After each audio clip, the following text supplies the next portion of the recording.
All right, 6:02 in the Rose City. Time for Dirt and Sprague on Portland Sports Leader 105.1 The Fan. And the Fan Sports Network. Hello, happy Monday, everybody. What is happening?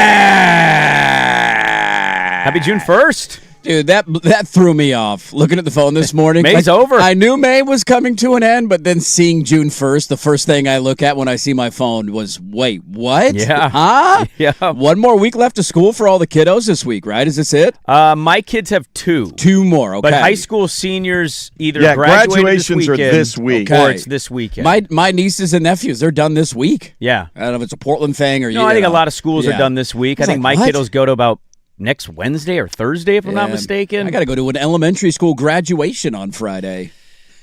As we go on, friends forever. Did you have one of those in 5th grade? Do you remember? Probably. I don't remember it, but probably did. I don't remember a ceremony at all. I don't think we do I don't think we did a cap and gown. I don't know if they're getting that, but I think we had something we had to have something, right? I feel like we just had our last day. Just days over that to was see you later. All right. Field day. Get out of here, all right? Like field day was your graduation. Don't bring your ass back here now. Although a lot of kids are doing that now to hold back athletically. You need another year of 5th grade. Make sure you're fully developed for high school athletics. Be the 19-year-old senior. That's right, dude. I'm holding Teddy Ball game back. He's not starting kindergarten until he's 10. All right? Make him the Van Wilder of high school. He's 24. He's a 9-year-old kindergartner, twice the size of all the other kids. He's going to dominate the dojo, man. Graduations are fascinating. I have to go to one this coming weekend. My high school graduation? High school one. I think it's at the VMC. That's where they do most of them, I believe. And so I'm actually excited. It's my first time being able to see it revamped. Ooh, dude, the new VMC. Yeah. New wide seats. They're all leather. It's delightful inside there. So I'm looking forward to checking out the thing and look, I'll gladly take a photo with my family, right, if they're doing a graduation. But little group photo. Let's get together. I was getting into a debate in the car of when did we decide to have so many graduations? Do you remember the moment in time in society when they did kindergarten graduation preschool or 8th grade? Yeah. I don't remember when they did 8th grade because I was in an 8th grade graduation. I don't remember an 8th grade graduation either. No, we had a big don't? assembly. Oh, we had a big assembly and your parents awards. come out. But I don't remember it. That's where they played Vitamin C. Sure.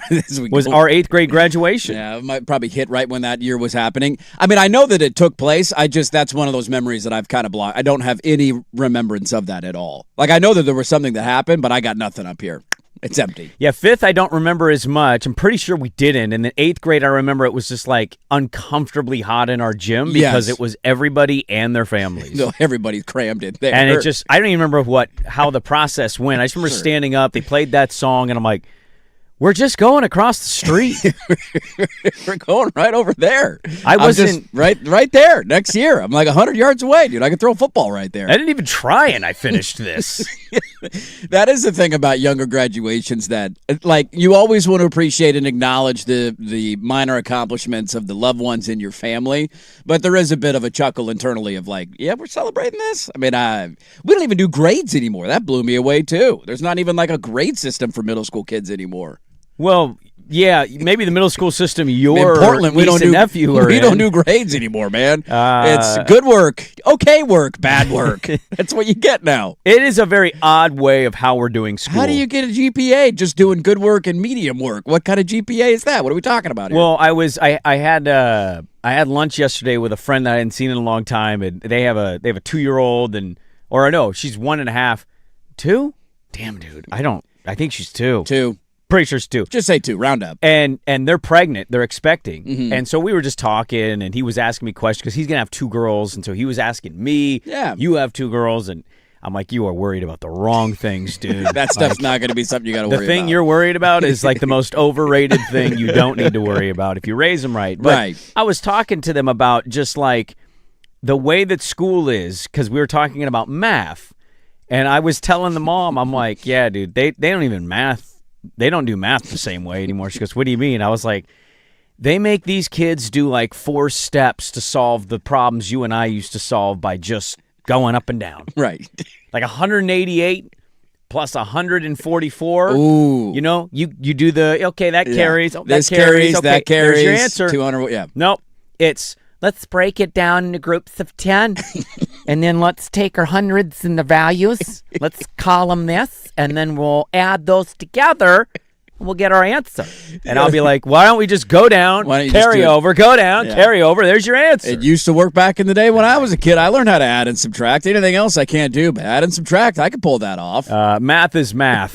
You know what I mean? Like, I'm on YouTube watching 4th grade tutorials of how to do this new math, and I'm like, why are we breaking these up? Why do I need to relearn how to do math here? I already knew how to do math. This isn't my job. Well, I'm not even going to blame any educators out there. I just tell you as a parent, man, it's like complicated, and I've seen enough stuff now to conclude. Sure. I'm pretty sure our generation, if we weren't fully, we were pretty close to being dumber than the previous. Yeah. And now I think they are finding studies out more and more We're that getting like dumber as the generations go on. Well, yeah. Part of that is screen time. Yes. And Chat GPT and all that stuff. But right. Yeah, I think part of this is like, what? We're grouping into different. Why are we doing this? Whose dumb idea was this, man? When you already had a system that worked, why did we have to come up with a new one? It doesn't make any sense. Well, and the getting rid of grades. Right. Why? Somebody hold kids accountable for performance, good or bad. Hey, you're a C student. Yeah. You got a D. You deserve a D. You didn't study for that test. You got a 2.7 GPA. Let's figure this out, kiddo. What are we doing here? I here? had a 281 in high school. If I got an A, it was the greatest day of my life. It was a big accomplishment, not a good performance. I don't need a GP. I want an A. If I work my ass off in the class. Oh, I got an O this term. What's that mean? Outstanding. Is that an A? Is that the best you could do? Is it tremendous? Do you think tremendous is better than outstanding? Oh, that's a good poll question right out of the gate. What's a better grade to get, tremendous a T or a T or an O? What do you prefer to get? I don't know. None of it makes any sense, man. We're old guys yelling at clouds now. Going to hell in a handbasket. This is why China's going to dominate us. Well, we 50 years from now, all right? We owe China a lot of money. They're taking us over. But my conversation yesterday was because I went to my niece. She had her final dance recital. I don't know if that's true, but I want to believe that that's true because I could see her going to college and then like participating in something. Finding a way to continue to dance. Well, I heard last year was her last year. This is it. We're done. This is like a retirement tour of Journey. Yeah. For the 19th time in the last 25 years. Elton John's final tour. This is it. The last chance. We'll be back in 5 years. Are you sure about that? So I don't know if it really is, but we went and we supported and it was a great show. But I was talking in the car because we were having debates of like, where do you draw a line of graduation parties you feel obligated to go to versus you want to go to versus... Now, are we talking the graduation or the closeness of the person? Like, if you're throwing a graduation party for anything pre-high school, I'm not going. Okay, that's fair. Like, I will go to the graduation if it's a thing, and if it's close by, I'll go do that. I'll be You'd rather there. go to the 5th grade graduation than the 5th grade graduation party? I would rather go to a party. It just doesn't deserve a party. So there's an internal like, you're throwing a party for this? Really? That's party worthy? Like, I'll come over and hang out with you, but I don't think we need a party for doing this. I'll go to the event itself. That's fine.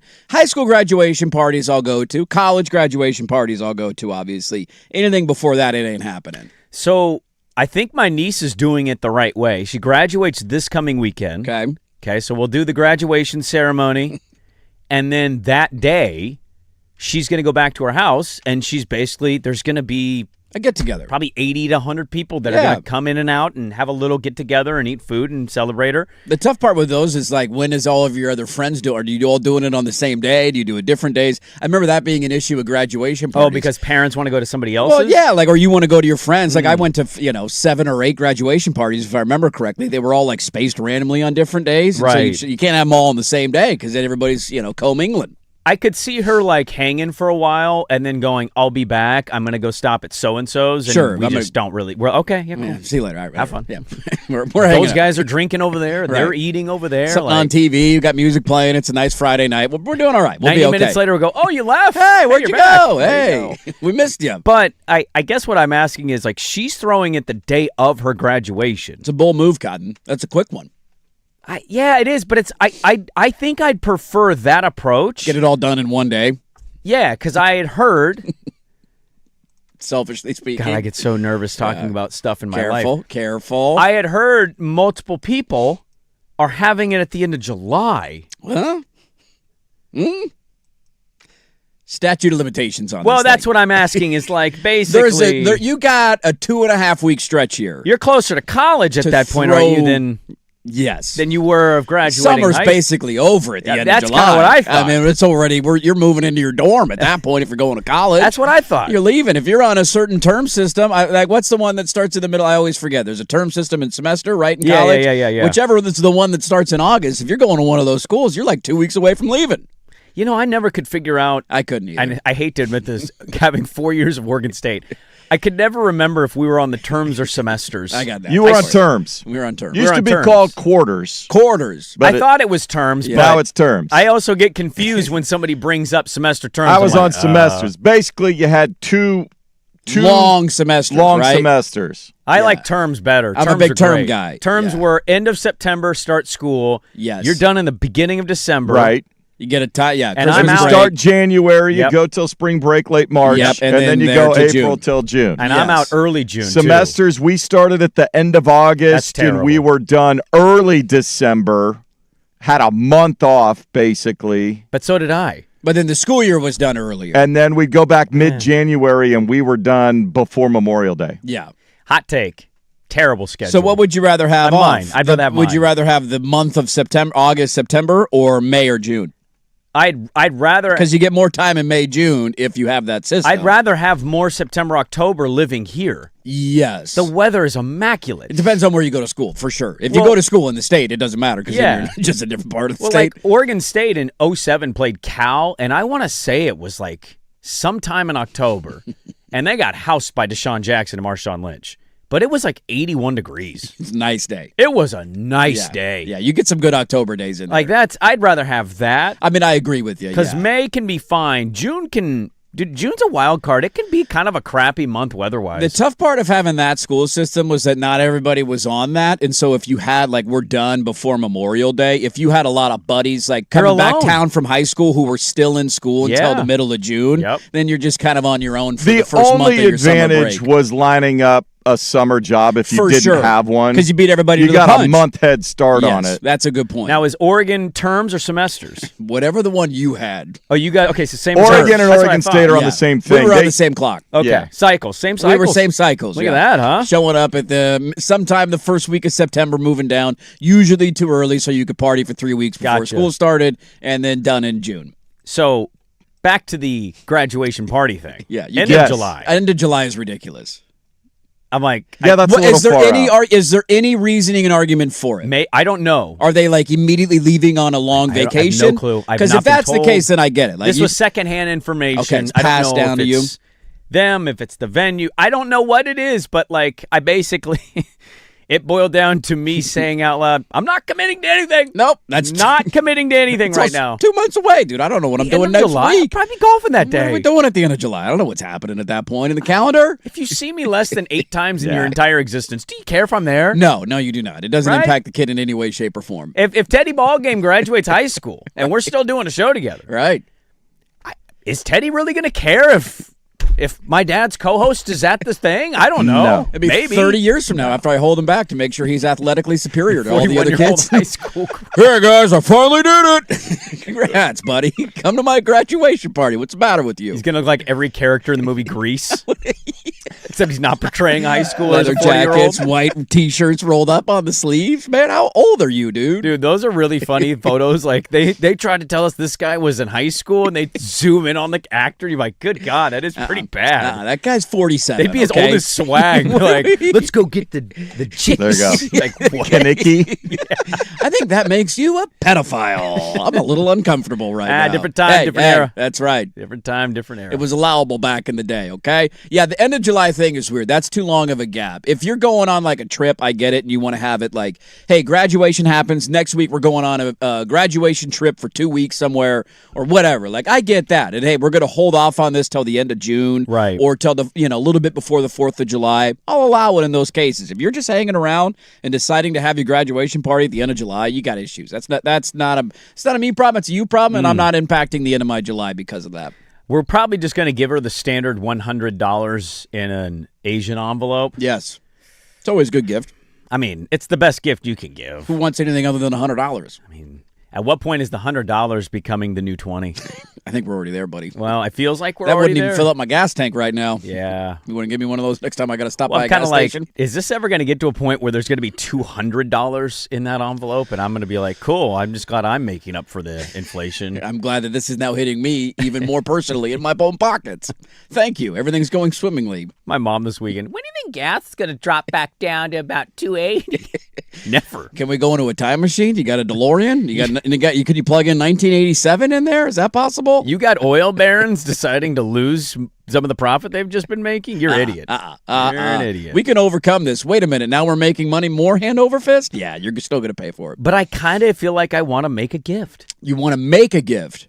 I know, but making a gift is dicey because they can like it, but like also incredible. she's 18. She's a high school kid going on college. Yeah, this is something she's going to find in a drawer. I'm like, oh, yeah. Oh, yeah, he made that for me, huh? Uncle Beanuts made that. look at That's cool. That's Throw good. that away. Yep. And then I'm going to be like, You know exactly how that's going to go. I know, but I kind of want to. I know. Look, there's a thought aspect to it where maybe 10 years down the line, if it doesn't get thrown away, she'll look back as a 28-year-old and say, that was really cool that he made that, and have the perspective to appreciate the amount of time and effort you put into it. But in the short term, that thing's getting tossed aside. Well, the odd thing and she is, would much prefer a $100 gift. What if can I do both? If you want to, sure. I might do both. You're going big, baby. Well, my niece and my nephew, my youngest ones, like it's different because they're younger. They're more closer in age than my youngest daughter. Right. Right? My niece and nephew that are older, my nephew's going to graduate next year, and my niece is graduating this year. In a weird way, they kind of are the symbol of my relationship with my wife. Yeah. I met my niece when she was 1.5. Yeah, I get that. And my sister-in-law was pregnant with my nephew when I started dating my wife. So it connects back to the love of your life. It kind of is Yeah. a weird, like, full circle moment of like You've been around their whole lives. There's a difference when you're marrying into a family and like somebody already has kids or they're older and you Right. weren't around for the early days and like meeting them and knowing how big of a deal that was and you're just kind of flying into the family. It's different when you've been around for the entire time. Yeah. And it's been that long of a relationship. Much different. That's a good thought if you want to put the effort in. I'm not creative enough to do anything like that. I wouldn't even attempt. It's okay. Here's your $100. Go. What do you want to go buy? What do you want? What do you need? You want saving some it? weed? Yeah. Is that what are you into, kiddo? All right, go party. What do you want to party with this summer? All right, I'll help you out there. But other than Shrooms on me. that, I got nothing else for you. Okay. How was the golfing tournament? Dude, it was great, man. It was fun. It makes you feel like you're in a cult when you go do stuff like that because everybody's like, Dressed how you're dressed. everybody's right now? dressed how I'm dressed. You look like you came back from a cult retreat. Well, I mean, we are a baseball superpower now, so I needed to wear this today as we are officially a blue blood. We'll get to that later in the show. Though. Win No the worries. Super Regional, Nah, we're then Nah, I keep hearing Oregon State's a good program. Well, We beat you, so that makes us a blue blood. I have a dirty confession on that. Dude, no, it was great. I got to talk to Danimal a little bit. My takeaway was the guy needs some sleep and some rest. He looks completely tired. Oh, and you talked exhausted. with old Lanning? I talked to the old land man. How many rights did you get in the convo? Right. One or two. Okay. One or two rights. We mainly talked about golf. He had just got back from playing Pebble Beach, so I was picking his brain about Pebble Beach. And I think it was a coach thing. He was down there with past Oregon coaches. That was and probably stuff. the Big Ten. Wasn't it the Big Ten media thing? Might have been. They were Big down in the Ten. L.A. Could have been. Maybe. Right? I don't know. I don't know what the full reason why he was down there, but he said he played both courses, so we talked a little golf. Oh. He said he's not been on a vacation yet, and he desperately needs one. But they were getting ready. It was a massive recruiting weekend, and so he didn't hang around very long. He did the quick thanks for coming out, right? And everybody, ate it up, and then he headed off to go do some recruiting things for the weekend. We ask those guys to be perfect and never lose and win a championship. And then they have to bring in the new crop of talent while recruiting their own crop of talent while Yes. getting somebody else's crop of talent. It never ends. It never stops. I don't want to be mean here because our fine friends at Oregon have been our partners for a long time. But a Yes. serious question here about Oregon and every other institution in America. Mm-hmm. Why do we make these guys show up? What did Dan Lanning show up with no sleep and coming off a recruiting bender and getting ready to go into another one to go, I'm glad everybody's here. I value, right? All right, see you later. What do you get out of that? Why can't you just let this guy... I opened up my pocketbook. Why can't he take a nap? Here comes my donation now. I saw the landman. Let him give take me a nap. Get the guy some rest. You know what you're would ya? donating to. It's a blind donation, but it's not because you see the product and the result. They're number 1, they're number 5, they're number 6. You know what you're donating. What do I need Lanning to come out there and shake my hand and pretend that I know Dan Lanning when Sure. he doesn't remember my name? Right. and then give a 2-minute thing and then jet out on the Yukon. Like, what do I need that for? I mean, I played pretty good, but I got to admit I was a little disappointed that I didn't get one of these. Probably would have had a couple more good drives. Did you ask any stupid questions to him? No. The thing I wanted to tell him, but I didn't have enough time because he was getting pulled in 8,000 different directions, as you can imagine, was this would be a part of the job that I would hate the most. This is easily the thing I hate the most. For every interaction, I hate it, and I'm not a coach. For all the people, like, it's like, hey, that's cool. You got to, like, for all the people he walked around and said hi to, it's like, that's something that was like, dude, that was nice. And Lanny made time and went around and talked. But I would despise that part of the job. This is easily the worst part of that It's the job. same as, like, being a politician and having to talk to everybody in pictures and everywhere you go. And it's, I thought, I got 3 routes here I could go. Chris Farley, hey, remember that one time? You guys glad you didn't go that route. Didn't go that route. I thought I could go washed up high school football player from Friday Night Lights and say, hey, get it done, coach. Go get you one of these this year. Really glad you decided to not go that route. And so I just kept it fun and light and said, how's your summer been? How's golf? You play any golf? I was at Pebble Beach. Look at that. Good conversation. I don't know if that was a good route either. I don't know, like any of the routes you were choosing there. Not a lot of good options when you look like you're on 2 hours of sleep. Well, but hopefully the guy got some rest and some commits over the weekend. It's nice to have you back from your Colt meeting as you dress like a member from the Colt. All of our like-minded Colt members. You know who I saw? Nobody's going to know this name other than you guys. Kevin was down there. Oh! Dude, I hadn't seen Kevin in 10 years. It was great to run into him. Did he look the same? Exactly the same. Just old? Just older. Kevin and his old he looks ball. like he's getting smaller as the years go on. Oh, for sure He's like 4'2" at this point. Well, we have a lot to get to today. Let's start with the local thing. We had a Game 7 this weekend. Let's start locally. What happened this weekend? Anything? Anything big? Yeah, the Fire whooped Caitlin Clark's ass. We'll They start did, locally. yeah. Dirt and Sprague, good to be with you on this Monday on The Fan.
the George McCoy and Warren Allen Sports Desk, a Sports Center update on the Fan Sports Network, 105.1 FM and 1080 AM. Brought to you by 808 Hawaiian Restaurant. Mixed plates like Grandma used to make. If your grandma were from the Big Island of Woodstock, Burnside, Beaverton, or online at ate-oh-ate.com.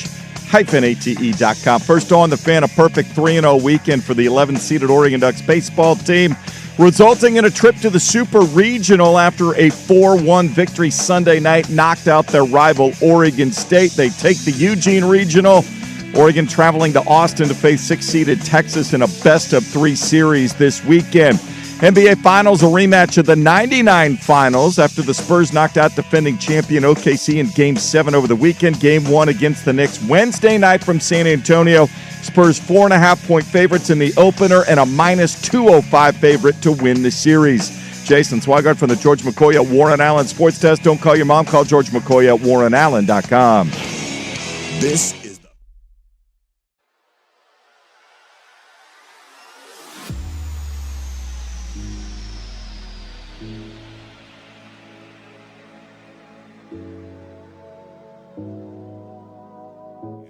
All right, welcome back in. Dirt and Sprague with you on this beautiful little Monday morning, June the 1st. Hope everybody's weekend was delightful.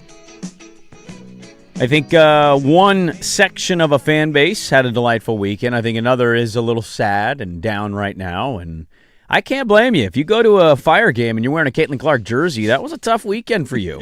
Tough weekend for you. Does she suck now? She doesn't suck, but I've been noting this, and I've not been trying to sound like a hater. She's just not as good as the amount of attention and the league spotlighting her would say. Now, again, I think she's a good player. Yeah.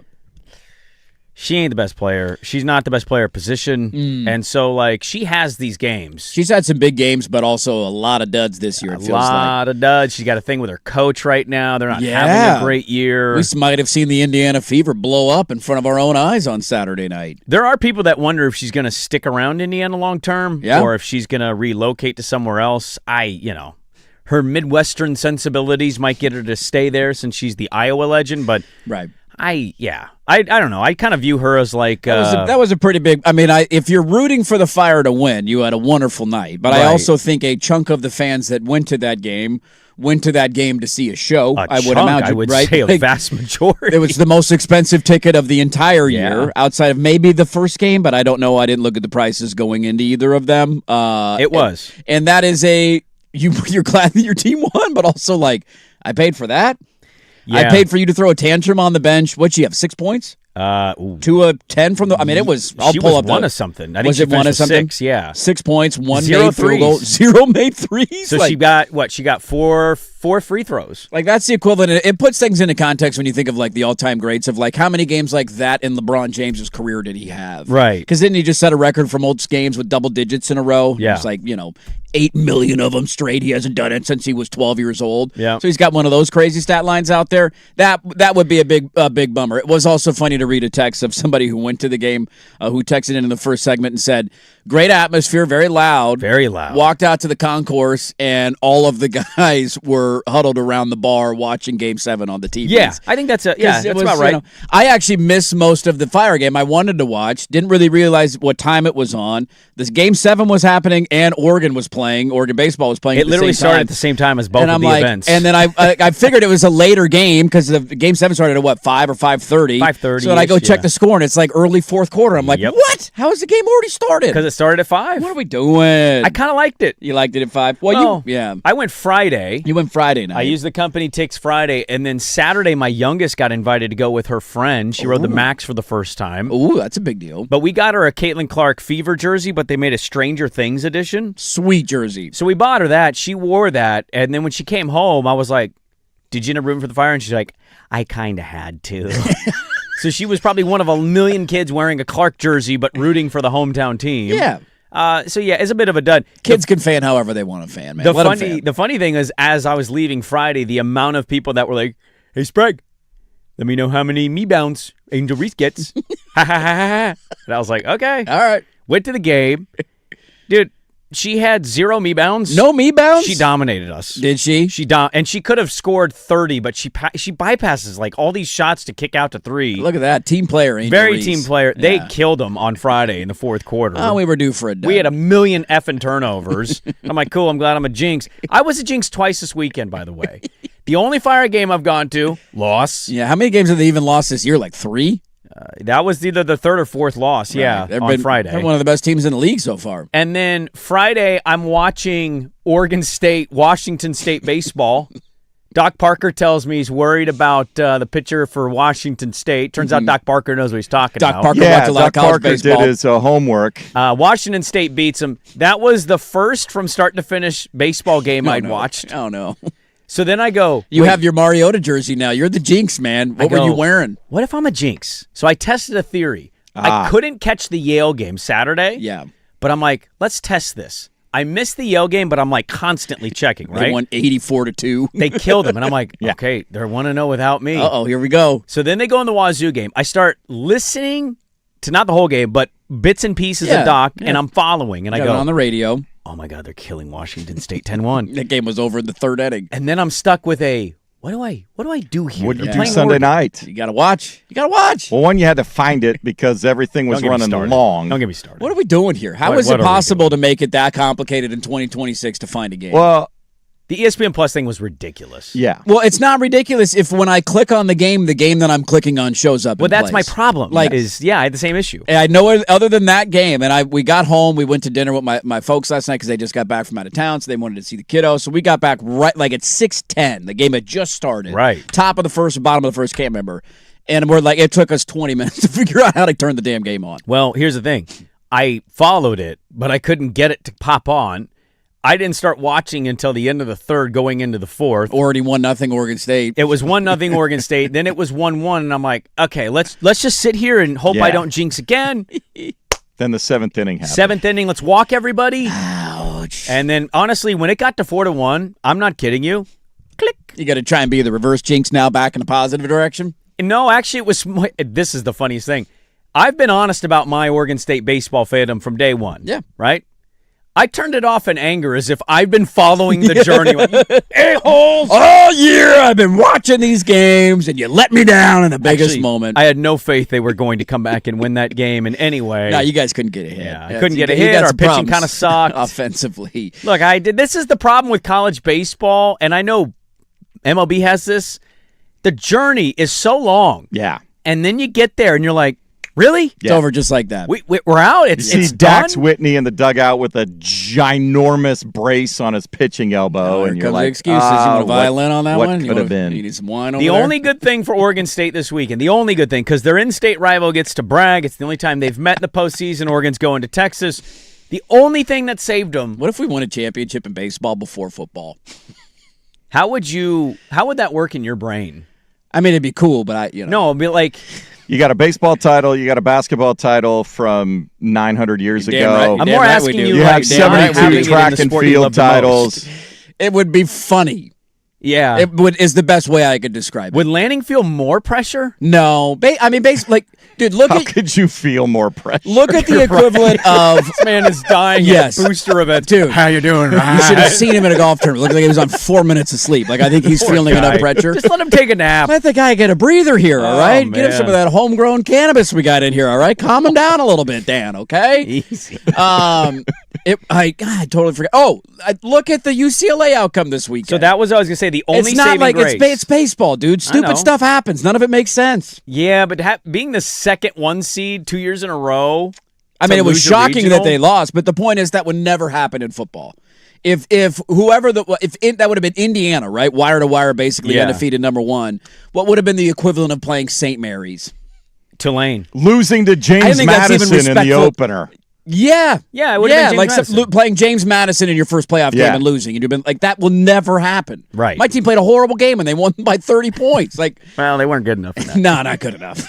Break down why Red James flags Madison. everywhere. We're gonna lose in the playoffs. Keep your foot on the pedal. But yeah, that thought has crossed my mind. That'll give me a good chuckle and also a very weird conundrum mentally. It'll wrap my brain into a pretzel if it is to happen. Yeah. But I know we're going to choke in Texas. That's how we roll in baseball. That was the only saving grace is UCLA back-to-back years now the one seed out in the regional. Other than that, Tough day for the Beast, man. Losing day, the man. regional to your rival, and then it's one thing to lose a game.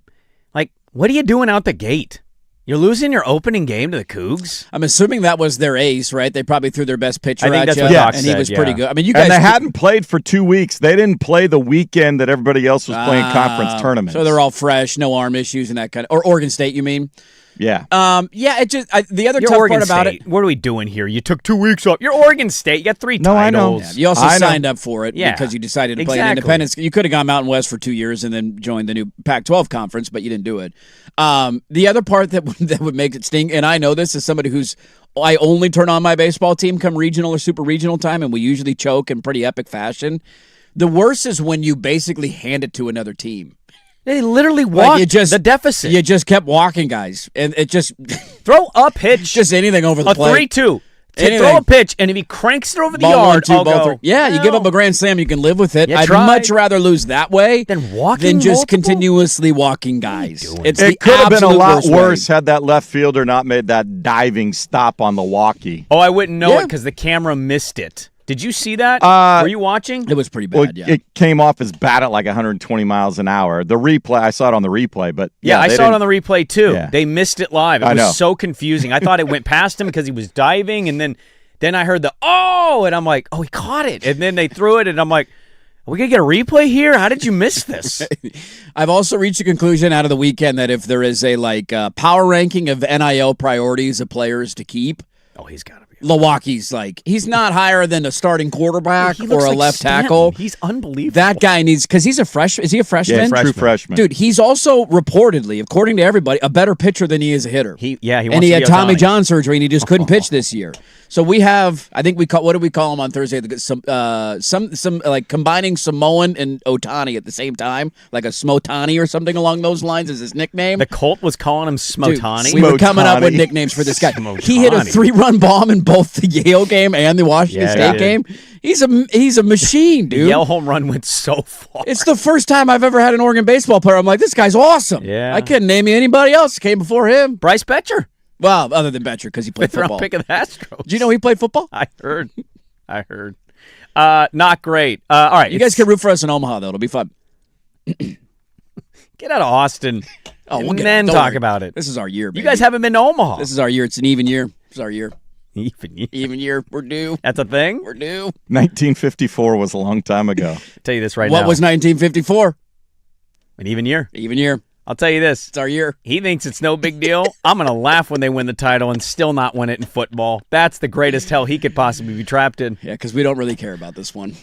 There was a part of me last night that was like, I kind of hope Oregon State Get wins. labeled a You baseball guys- school. This means way more to you than it does to us. We don't care. I don't know, man. You guys finally showed out. Cheered. I mean, yeah. Still a lot of orange in there. But. There was a lot of orange, yeah. All right, 6:39. Back with more on the Fan.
right, welcome back in.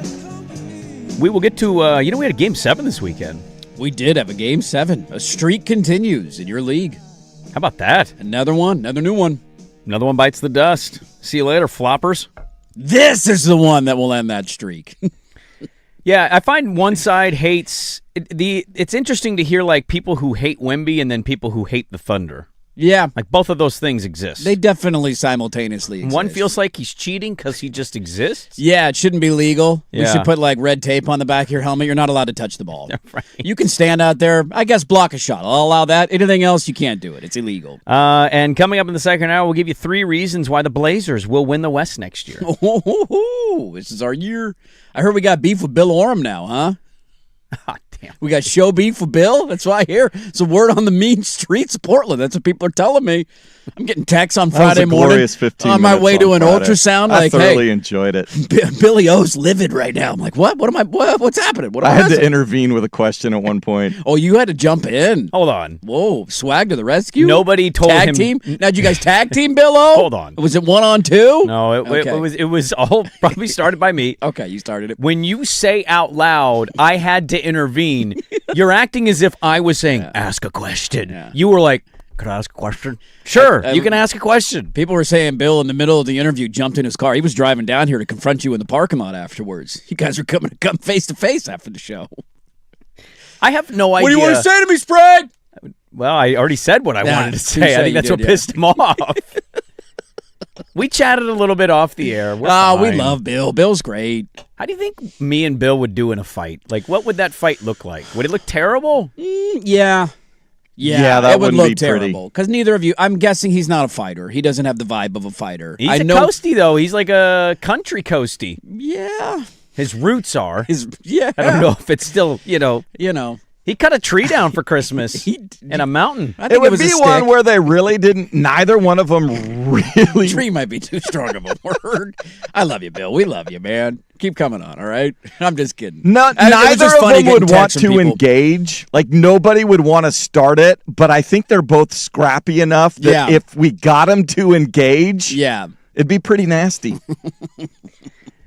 God, the sick part of me wants to tag him in a poll question. Who wins in a fight, me or Bill Yeah, Orem? I think that might need to be our restaurant group poll question of the day. Well, I don't know Good about morning, that. Bill. I don't know about making it What the are you poll doing question of the today? day. Last week of school for the kiddos? The Good funny morning. thing was, Swag asked a good question, but the funny thing was when Swag asked the question, this was coming off of the heels of him kind of getting a little testy. Got a little spicy with you, frustrated yeah. by what I said. Got a little heated. And he goes, that's a great question, Ooh, Swag. he gave Swag the great question. Swag had to cut his Ouch. mic because he started laughing. Yep. Anybody else ask me something right now? Anybody else got one? You want to take calls? I'll answer their questions, all right? We're fine. We're good. We Everything's patch okay. It up. We're Nobody's okay. going to drive down here and Nothing fight. a No. stack of pancakes some morning isn't That's going right. to fix. A cup of coffee and Well, a stack of pancakes. The only thing he did wrong there, because Ooh. I can understand his point of view of like, he's been working and reporting, and I kind of just was like, yeah, I don't really buy it's going to happen. You know? I think there's an in-between here of like nobody's calling his report. Like we're not saying he's making it up. It's just the idea of and maybe this is wrong of us. Yeah. We have an internal belief that like deadlines will spur actions, and when push officially comes to shove, it will get approved. I think that's where I sit. Like, I'm not saying that anything he's reporting is an act. We have a bunch of morons on the city council. We got a bunch of dumbasses running things in Multnomah County. Like, all of that is true. And I understand when you're in those meetings talking to those people why there is fear. I just think the power of the state and the power of public opinion will ultimately sway them to make the move that they need to make. The only thing I would say on my end was, because part of what I said, I think, is I'm echoing a certain section of internet. Yes. And sometimes if you're on the internet, you're reading, Right. you know what I mean? So I Right. think it drummed I'm sure up a his little. mentions have not been very nice over Yeah. the last 2 months. Well, we've had people tweet us and, Yes. and tell, go at him. And I'm like, what do I go at him? I mean, Right. I'm not personally worried about it, but he's the one reporting the info. And I'm glad that there is somebody, at least the one benefit of it all. And, you know, if they move, he's going to have the last laugh out of all this. But the other benefit is like we are shining a spotlight on this being something we need to pressure our elected officials to do. Yeah, you can, and look, I understand how people feel about funding and funding for billionaires, all that. But like, in a weird way, there are people who are right. Like, this shouldn't really be much of a thing. The guy No. wants to sign the lease. He wants No. to sign the lease. Yes. I was just in the arena, and I'll tell you this. I was trying to feel how I felt when I walked into a Storm game last year, because we've gone to the Storm games for back-to-back years. Yeah, the new climate pledge. And now we don't really need to because we have a team. So I walked into the Moda Center. I hadn't been in the Moda Center in a long time. I didn't go to a game this year. Being there for Game 3 is the first time I've been there in a minute. And, yeah, dude, It needs a refresh. it's old as hell. It could use a little I was facelift. like, God, it is kind of ugly. I'm starting to look at it through a different lens because I'm like, we're in the middle of this renovation battle. And I'm like, going up the escalator, to my club seats. Big deal. Club level. Drop that right here. Can I see your ticket? You damn right you can. Here it is. That's all 24 karat gold on that chain, isn't I'm it? sure you probably got some free food out of that deal. How's that club level feeling these No, days? they've cut the free food. There's got to be free booze though, right? Free booze? Definitely free food. You and think free they don't booze. get free hot dogs? Yeah. You're going to free booze? That's Free how you beers. have that going? Unlimited free beers in the club level. That's what my birdies tell But me in all now. seriousness, like you are walking around that place and you're like, yeah, dude, it's pretty old. This concrete palace is what it is now. It's one of the oldest arenas. Like, I get it. You could still play in it. It's fine going to games, but yes, it could use a facelift. The other part of it is like, we own the building. They sold us the building for $1. Right, so we even own if you the don't building. believe in funding it for him, if he moves, then what are you doing? Then what are We're you just do? going to let it decay away? Are we never That's going to kind of the argument. Are we not going to spend any money on it? Like That is in a it's weird lunacy. way. I want him to be invested financially. Orem, and I talked about the piece he wrote about. He is financially invested in Raleigh. Yes. He's spent a lot of money, spending $10 million a year in one area. He's spending $100 million in another. He's financially invested. And he basically is telling you, we get this renovated, Yeah. and we can generate more business because we're dead last in business, and we know our city is struggling. He seems like he's saying without saying, because he doesn't want to say it out loud, I will invest in Portland if Portland is investing in me. Right. I'm not going to pay to upgrade the facility because I don't own the facility. But I think a lot of what happened Friday in talking to Bill, the only thing I would say where he was wrong, because I don't care if he yells at me about some of the reporting stuff. I'm fine with that. I can deal with that. I've been yelled at by Steve Fink. And if you've been yelled at by Steve Fink, former SID of Oregon State, You can handle a yelling from you can be anybody. yelled at by anybody, okay? I love you, Steve. That being said, you can't answer a statement or a question with, okay. He gave you a one-word answer. And huh? it was just sitting there. And I'm like, that's it, huh? That's all you got? and Nothing? then that was And then he launched into a tirade. light to the fire. Yeah, it was over at that point. Well, I'm sorry I missed the testy. It's okay. We could have been here to triple team him. We could have triple teamed Orem. Instead, it was a double team of Orem. But we still love you, Bill. Yeah, there's no... Keep up the good work. No, we love Bill. I had people reaching out. Hey, man, it's kind of intense. I just love the unsolicited texts that are popping on That my was- phone Friday that wasn't morning. I'm like, intense. what is happening right now? What are you guys doing over there? I've had more intense. Yeah. I've pissed had Mario way more Cristobal intense. off. You had to write an apology letter to Mario Cristobal. It's one of the biggest regrets of my life. One of the biggest low moments of the show. I've been yelled at by Blazers PR guys live on the air. Oh, yeah. Oh, yeah. that's a good. fun one. That's a testy one. Have you had anything? No. I'll give you another regret I have in my career. I don't know why I'm going The on worst this. part, I will say this, I didn't get yelled at, but I had to deliver an apology for you to Mario Cristobal. I was asked, because the week after, so you did the thing to piss Mario off. Our old boss made you write him a letter. The next week, you were out. Okay. And I had to interview him by myself, and I remember being like, why are we, this is really uncomfortable. Wait a minute, hold Because we on. used to tape the interview before Yeah. the show. Yeah. Yeah. And I was told by our boss, please pass along your sincerest apologies. And so before we started taping the interview, I was like, hey, Mario, I just wanted to tell you that my co-host is sorry for the question he asked last week. And I think he gave me a Bill Orem. Okay. Because he probably didn't remember. And I was like, all right, this is going to be a fun. Hey, coach, how you doing? 3, 2, and 1. not Let's even go. a dirty secret. Nobody misses talking to that guy. Nobody. Not a single human being. So that's not here. getting yelled at, but I do remember that being like the very next week. Like, you had something going on. Your kid was, I can't remember what God, it we're was, a bunch but you of missed ass the show. kissers. What are we doing? Apologizing twice? A written letter is enough. And in irony, you asked him how long does he have at Oregon, and the answer was 4 years because he was going to leave halfway through the season and start interviewing with Miami in October. You know, I asked him how he's felt the administration is treating him loyalty-wise, and he didn't like that. It's a stupid question, I'll admit. Should have asked it the other way. Yeah. How committed to here are you? How loyal are you going to be? Or are you going to jump on the first bird out of town? Brother, I was onto something. You're going to have to drag me out of here. No, I don't think that's the case, Mario. I don't think that's the case. Let's get to hour number 2. I do have a Blazer tidbit that I want to get to in the second hour of the program. Love a good tidbit. But let's kick off the second hour. Game 7 NBA Western Conference Finals.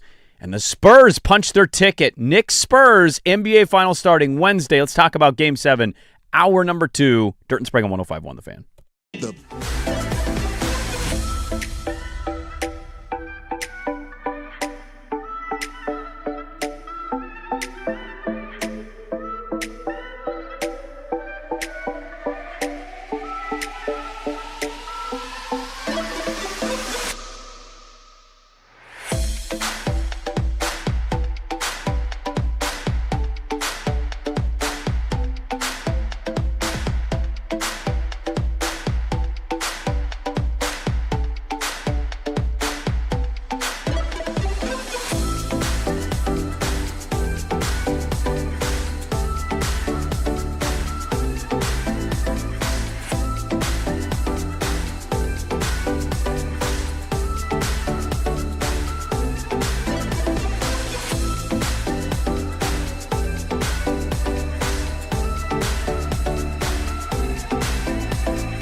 From the George McCoy and Warren Allen Sports Desk, a Sports Center update on the Fan Sports Network, 105.1 FM and 1080 AM. First on the Fan, the 11th-seeded Oregon Ducks go a perfect 3-0 to claim the Eugene Regional after a 4-1 victory Sunday night, knocked out their rival Oregon State. They advanced to the Super Regional in Austin, Texas, to face 6th-seeded Texas in a best-of-3 series this weekend. Mariners get an infield single from Victor Robles in the bottom of the 10th inning. They extend their winning streak to 6 games, sweeping the Diamondbacks with a 3-2 win. M's now have a 2.5-game lead in the AL West and start a 3-game series with the Mets tonight at T-Mobile Park. NBA Finals is a rematch of the 99 affair. Spurs and Knicks get going on Wednesday. Game 1 in San Antonio. Spurs 4.5-point favorites in the opener and a -205 favorite to win the series. Jason Swigart from the George McCoy at Warren Allen Sports Desk. Don't call your mom. Call George McCoy at warrenallen.com. This is the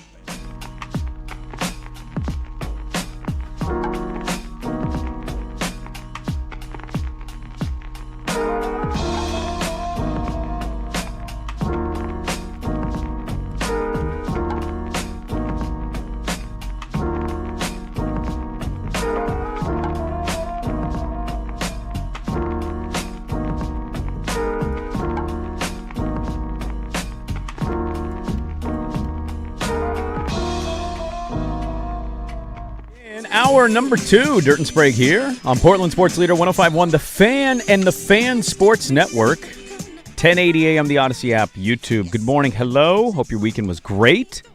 Dirt's back on the saddle, cocky sniffing in his Colt gear. It's Trump time. Trump's rooting for Oregon? I don't know. I just played a random drop, but we're back, baby. Superpower in baseball now. So Here we come. Some of that slush fund for the J6 stuff? Is that what you're playing? Evidently, we could use it in our basketball program. Everybody transfers out of that team. Can we get some NIL funding? Got any J6ers out there? Half of your roster is from, it's like a totally new roster in baseball from last year. Half your roster. Take your word for it. So that's Milwaukee's a stud. That's all I know, man. God, That's all we got. You are the worst. Or Samoa Tani. It's just gonna Your whole dominate. attitude about this thing doesn't change if they win or lose. It's the same approach. Yeah, it's got to be pretty frustrating. Can anybody explain to me why we have to be a road team in our own regional? You know, I actually have always wondered this too. What's the point of playing an entire season and getting home field advantage and then And having not- to be a road team in a regional? Swag's eating something. You're going to come up with an explanation, and I guarantee it's not going to make any sense. Well, you know you're not truly the road team. It's just, why are you at the Well, top you're of the literally inning the versus road. the I mean, bottom? you're not playing I on the know. road, but you don't have the chance to have the last at bat. That's the whole point For of the playing at home. regionals, Yeah. the designated home team in any game from the NCAA is the team that has been the home team the least amount of times between the two in the regional. That's stupid. We should be the home team in every game we play. Well, it's called the Eugene Regional, not the Duck Regional. That's so That's stupid. the little thing that so they stupid. roll out. What's the why? Why is that necessary? Now, if I'm wrong here, Yeah. If Didn't- you want to be a home team, then host a regional. didn't they technically call the Oregon James Madison playoff game like they didn't call it something, right? Like They did wasn't not call it a neutral site game. I don't think so. I don't think they went that far, no, did they? but I feel like they acted like it wasn't a home game in terms of how they dressed it up. There might have been some of that, Like, like it's the the banners playoff that they game. hung or yeah, whatever. like when the NCAA tournament comes to, they couldn't have all the. There was some confusion about all of the normal stuff they play on the video board in between quarters and all the hype stuff. Yeah, that stuff's They stupid. had to limit it in some Look, fashion. your answer is not wrong. I know that you're right and why. Yes. Just acknowledge it's It's stupid. dumb. Yeah, it's That's dumb. stupid. I'll give you that. What's the point of hosting a regional and not being the home team in every game of the regional? I don't disagree with you. UCLA, as shocking as their loss was, to be wire-to-wire number one, basically not lose a game all year, and then get bounced in the regional by St. Mary's. St. Mary's. How about the Fighting Them, Daphnes? There them you go. getting walked off on they won 50 games this year Yeah. and didn't even have the chance to have the last at bat in their last game. What's the point? Well, they were in the losers bracket.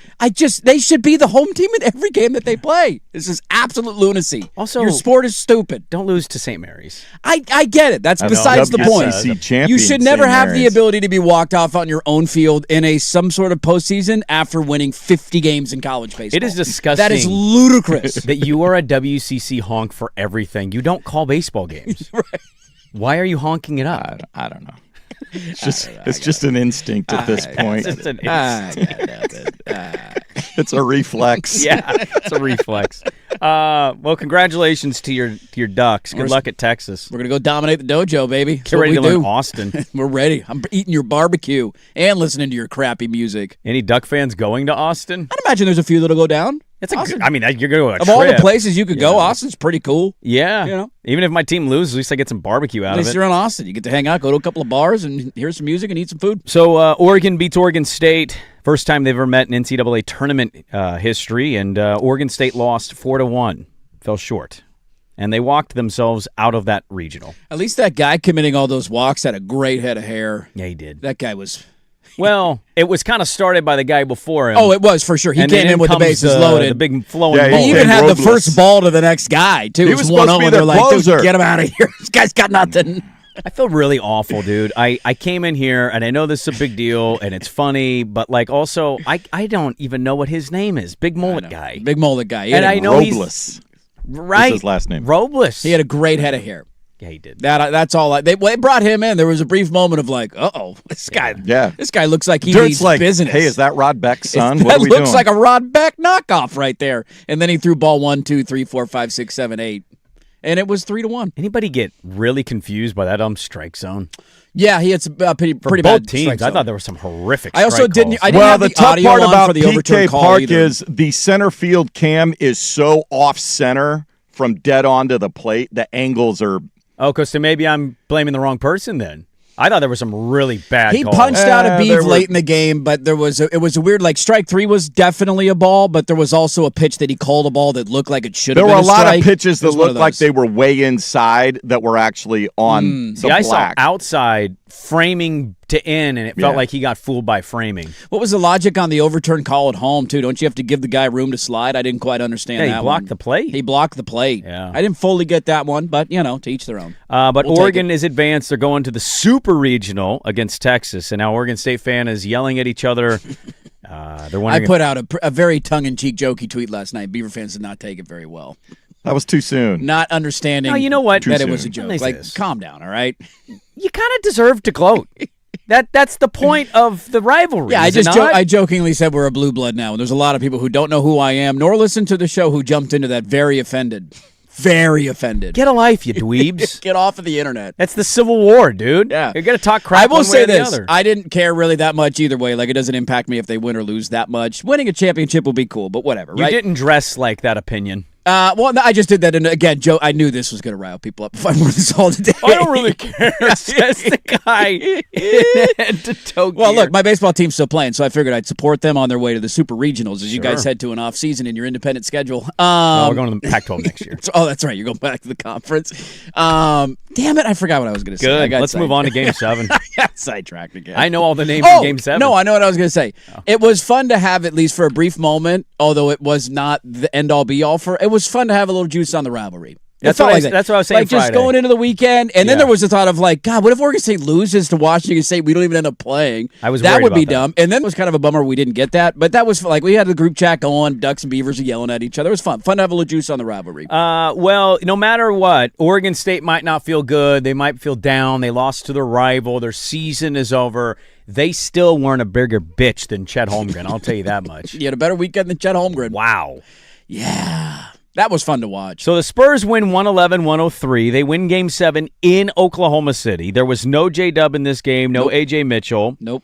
Obviously, you saw Jalen Williams in Game 6. He clearly could not get it going. And then A.J. Mitchell has a calf strain, and if calf strains are serious, you're not going to even toy with the idea of That's it. a pop Achilles, and you're out all of next year. Exactly. And so the Spurs come into this one, and really, they did this all series, but they really, in a Game 7, you're like, what is the young team? How are they going to feel in a Game 7? At least Oklahoma City was in a Game 7 last year in the finals. Like, it can't get bigger than that. Didn't matter at all. Nope. 32-25, dominated the first quarter, and all they had 7 players in double digits. Carter Bryant ended up with 2. He played just 3 minutes. Luke Cornett, who had The block of the century? That was like a LeBron James block, dude. It's not the block of the century, but it's a good block. For Luke Cornett, that Cornett. felt like a block of the century. His fat white ass chasing him down. That was a hell of a play. That play made me forgive him for ruining Magic City Night. I'll tell you that much. He was the guy that ruined Magic City Night? Remember, he's the one that wrote the blog. I knew a lot of... Oh, he was the one? He's the church writer. Wasn't it Al Horford? Didn't Al Horford have something to do with that, too? It's Luke Cornett. It was Luke Cornett blogs, and he goes to a church in every city he goes to, and he basically was like, this is beneath the NBA. We should respect our young viewers, and so they had to cancel Magic City Night. So Take every good thing back, I said. Well, the block was Damn you, Luke. Pretty damn good play. Castle had 16. Fox was pretty good in this game, I thought. I know he had 15 points on 12 shots, but he looked like he was able to move around like himself. Yeah. So definitely took a shot of some sort to numb that because he didn't look like that at all in Game 6. Or in Game 5. Game 5 is what I'm thinking. And then Wemby finished with 22.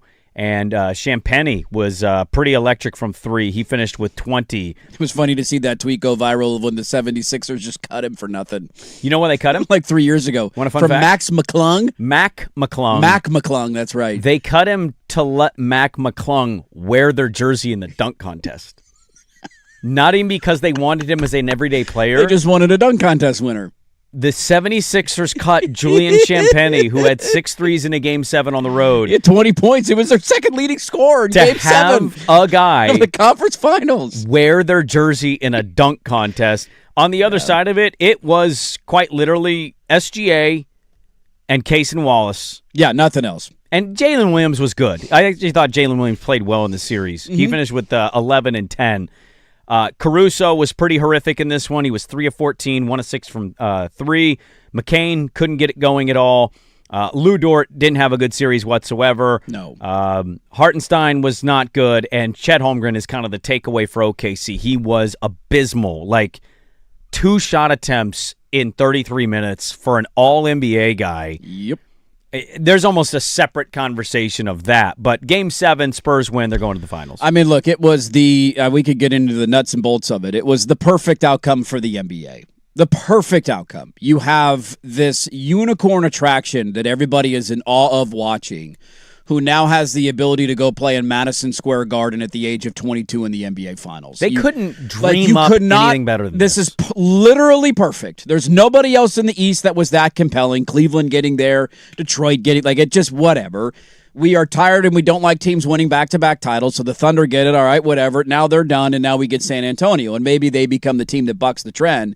But to now have a record consecutive 8th straight year of a new team winning the championship is great for the league. It showcases how difficult it is to build a perennial powerhouse. It's also now, I think I saw this, that now 8 different teams have been represented in the last 4 NBA Finals. That's never happened in league history.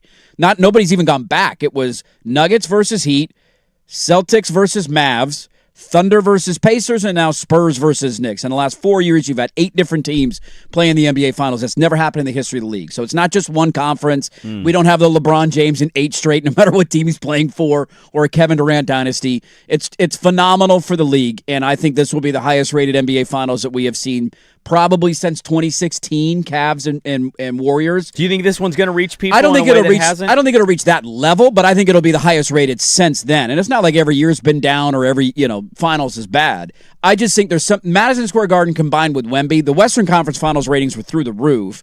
And I don't think the Thunder are certainly compelling, and they're fun to watch, and they have an MVP on their team. Yeah. But the people are tuning in to see something that they've never seen before. And that's what Victor Wembanyama is. It's the equivalent in baseball of getting a Shohei Ohtani in the World Series, because he's the face of your league. And Victor Wembanyama, whether you like it or not, the face. or you think a French guy or an American can or can't do it, he is going to be the face of the NBA. He is the most dominant player in the NBA. The series started with him sitting on the bench in one of those Michael Jordan moments, watching SGA get an MVP that he openly campaigned for in the back half of the year, and then SGA with the game on the line driving into the paint and not even attempting to get a shot off against him, and just basically flailing and almost turning the ball over, because that's how scared he is. He is the biggest presence. He's the best player in the league. When you combine everything and him going to the finals, I mean, it could not have set up better for the entire NBA. I'm with you 100%. It's also terrifying they were able to do this. It is. I'm gonna lean lean on the Thunder not doing it and what you always say is that nothing is ever guaranteed, right? If you would,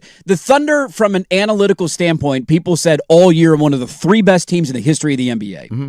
And they just lost in Game 7 on their own floor. Well, so because a couple injuries happened, but that's their a big depth wasn't thing. quite. But this is the whole point. Like, you don't know who's going to be healthy. Yeah. You're now. I think the Spurs are going to be in. I'm going to pick them to win the series, but I think it'll be a lengthy. Knicks will give them some trouble, and we'll go 6 maybe. Mm-hmm. I don't think it's going to be a sweep. You're playing all these extra games. Your offseason is truncated. You're jumping right back into it next year. These guys have international responsibility. Like, it's just hard to stay healthy really and available for that many basketball games over that stretch of time. The craziest thing, I think, is Game 7, because it was one of those, like, the Spurs took a hold in the first quarter, and they never really it was gave fun, it up, but right? yeah. Like, the Thunder came back in, they crept into it, it was a good game, you're like, all right, here we go. And they kind of just, I don't know, I never felt like San Antonio was in overall jeopardy, but you're like, man, maybe Oklahoma City can steal this. They couldn't get anything outside of SGA. Nothing. He was fantastic. He was. He only had one play where I was like, dude, he flopped one time. Other than that, I thought he was great. Yeah. He had 35 points for him and 9 assists. Chet not giving you anything. You had no A.J. Mitchell. You had no J-Dub. And you lost by 8. Yes. I think that, like I want to highlight that. Like, the Spurs are clearly the story here. It's a bunch of 22-year-olds. Right. With, let's throw in a little De'Aaron Fox into it. A team, by the way, that was 43% from 3. San Antonio was in Game 7. Yeah. I mean, they were 61% in the fourth quarter from the field. Keldon Johnson was awesome for them in the fourth quarter. Right. I think the Spurs are the story, but it should just be highlighted today as one team is dead and they're the defending champions. It's going to end now. It's going to be funny, the takeaway narratives we have. They lost by 8, and they had literally one guy doing anything. Yes. They had 2 key offensive contributors out to injury and an all-NBA guy who just mentally got cooked in this series. Mm-hmm. And so I think the thing for me is, like, the idea of, here goes the dynasty. And we've been saying this over and over, and it's going to be 8 straight years of a new champion. How many years did you say it's 2 new teams? It's 4. This is the fourth straight year. There's been 8 different teams make the NBA Finals. That's never happened in the history of the league. We cannot overemphasize how much skill and talent and parity in that league there is, to the point where I understand why a take today would exist of, oh God, here we go. It's their league now. Yeah. To your point, let's see how it goes next year. Are they going to have injury luck?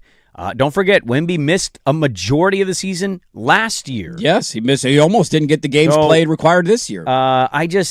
It's a phenomenal story, but I think to your point, like I don't have a grandiose takeaway of, it's their league now. Let's just sit back and watch. It's like, you just don't know how it's going to go. Teams are going to make trades. We'll get into some of that stuff today. But a phenomenal performance for them to do this at the age. And I think that's just the place that I and maybe other people whiffed on, is I thought they could be in the Western Conference Finals this year. I believed in them that much. But I picked them to lose in 5 in this series because I just thought in key moments the age would matter. And I'm watching this Game 7. My daughter's rooting for Oklahoma City because she loves SGA. I'm calling Chet a bitch. She's trying to defend him. The game ends. She's looking at the box score, and she's like, I can't even defend you anymore. Right. And I'm like, I know. You can't play like that. Nope. I was most jarred. Like, Dylan Harper is hitting step-back threes. Yeah. It's an late in the rookie. fourth quarter as a 20-year-old. Stephon Castle, like, how did Rutgers not make the tournament last year? How? How is that? I know they had nothing else on that roster. How is it not possible that they got like a 12 seed? Because he probably didn't really care. What did he care for? That was a takeaway for me this weekend of like, dude, you had 2 lottery picks. That guy's one of the best young players I've ever seen in the NBA. I would have thought that would have bit them, especially against a defending champion. Now, the injuries, I thought, ultimately told the story of the series. It was huge, man. But still, to go onto a road in Game 7, right, shorthanded or not, like, and to be in total control of the moment. I thought those young players, some of them would get a little like, oh, man, this is different. This feels different. And they reversed it on him. Chet Holmgren was like, I don't want to play basketball. He looked like a little bitch the entire night. They had to sit him. They had to bench him. Yep. Like, I'm stunned by that part of it, I think, is just watching guys that young operate as if that was game 54 and not game 7 of the West Finals. I think the stuff about the future of San Antonio, one, the irony of it is we don't even know if they're going to win the finals or not, right? Like, I thought OKC was going to run Indiana out of town last year, and it went to game 7, and if Halliburton stays healthy, maybe they win the series. So we're already going to crown them before the series even begins, and let's not try and do that. I think the fear comes in with them long-term is there's never quite been a player that I've seen impact the game in so many different ways like Wemby. Like, we've had generational scorers or generational shooters or dominant defenders, and he's not the best offensive player in the league by a wide margin. We understand that. It's just like late in the game, there was a moment, and I pointed it out earlier, like SGA driving to the hoop, having a tremendous night, carrying them offensively all game on the line, game 7. And what is SGA mostly known for, right? Like making some sort of contact, bumping into somebody, creating a foul, let's get to the line. And he turtled. Like, he drove to the paint, Wemby's in his vicinity, and he just panicked and nearly, seeing somebody have that kind of impact on MVP players in the league is what is so jarring about them. And then you add in how young they are. To Harper's point and how good he was, 84 points in the series. That is the most by a player aged 20 or younger in a conference final since Magic Johnson at 87 against the Sonics in 1980.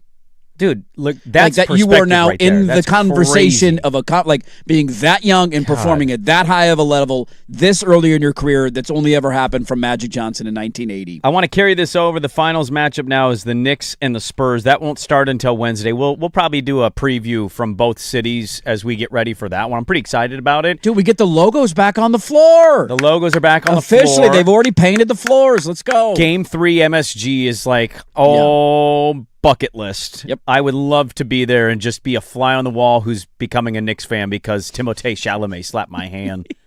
Never washing this hand again. Never again. But we'll talk about the finals. Who do you like in it? Do you think this is a Spurs runaway series? I got some more on what Game 7 was as well on something Dirt said. I'll tell you what that is next on The Fan.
Now, from the George McCoy and Warren Allen Sports Desk, a Sports Center update on the Fan Sports Network, 105.1 FM and 1080 AM.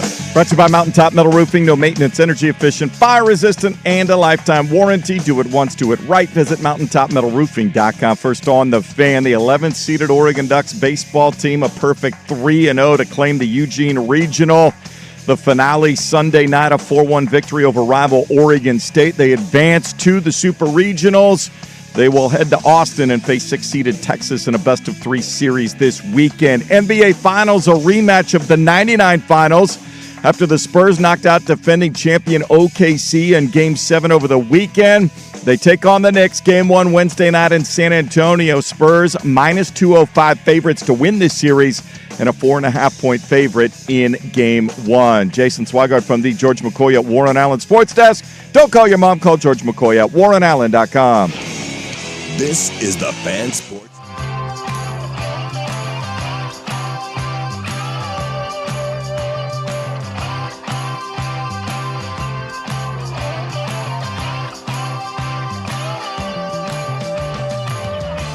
All right, we'll go back in.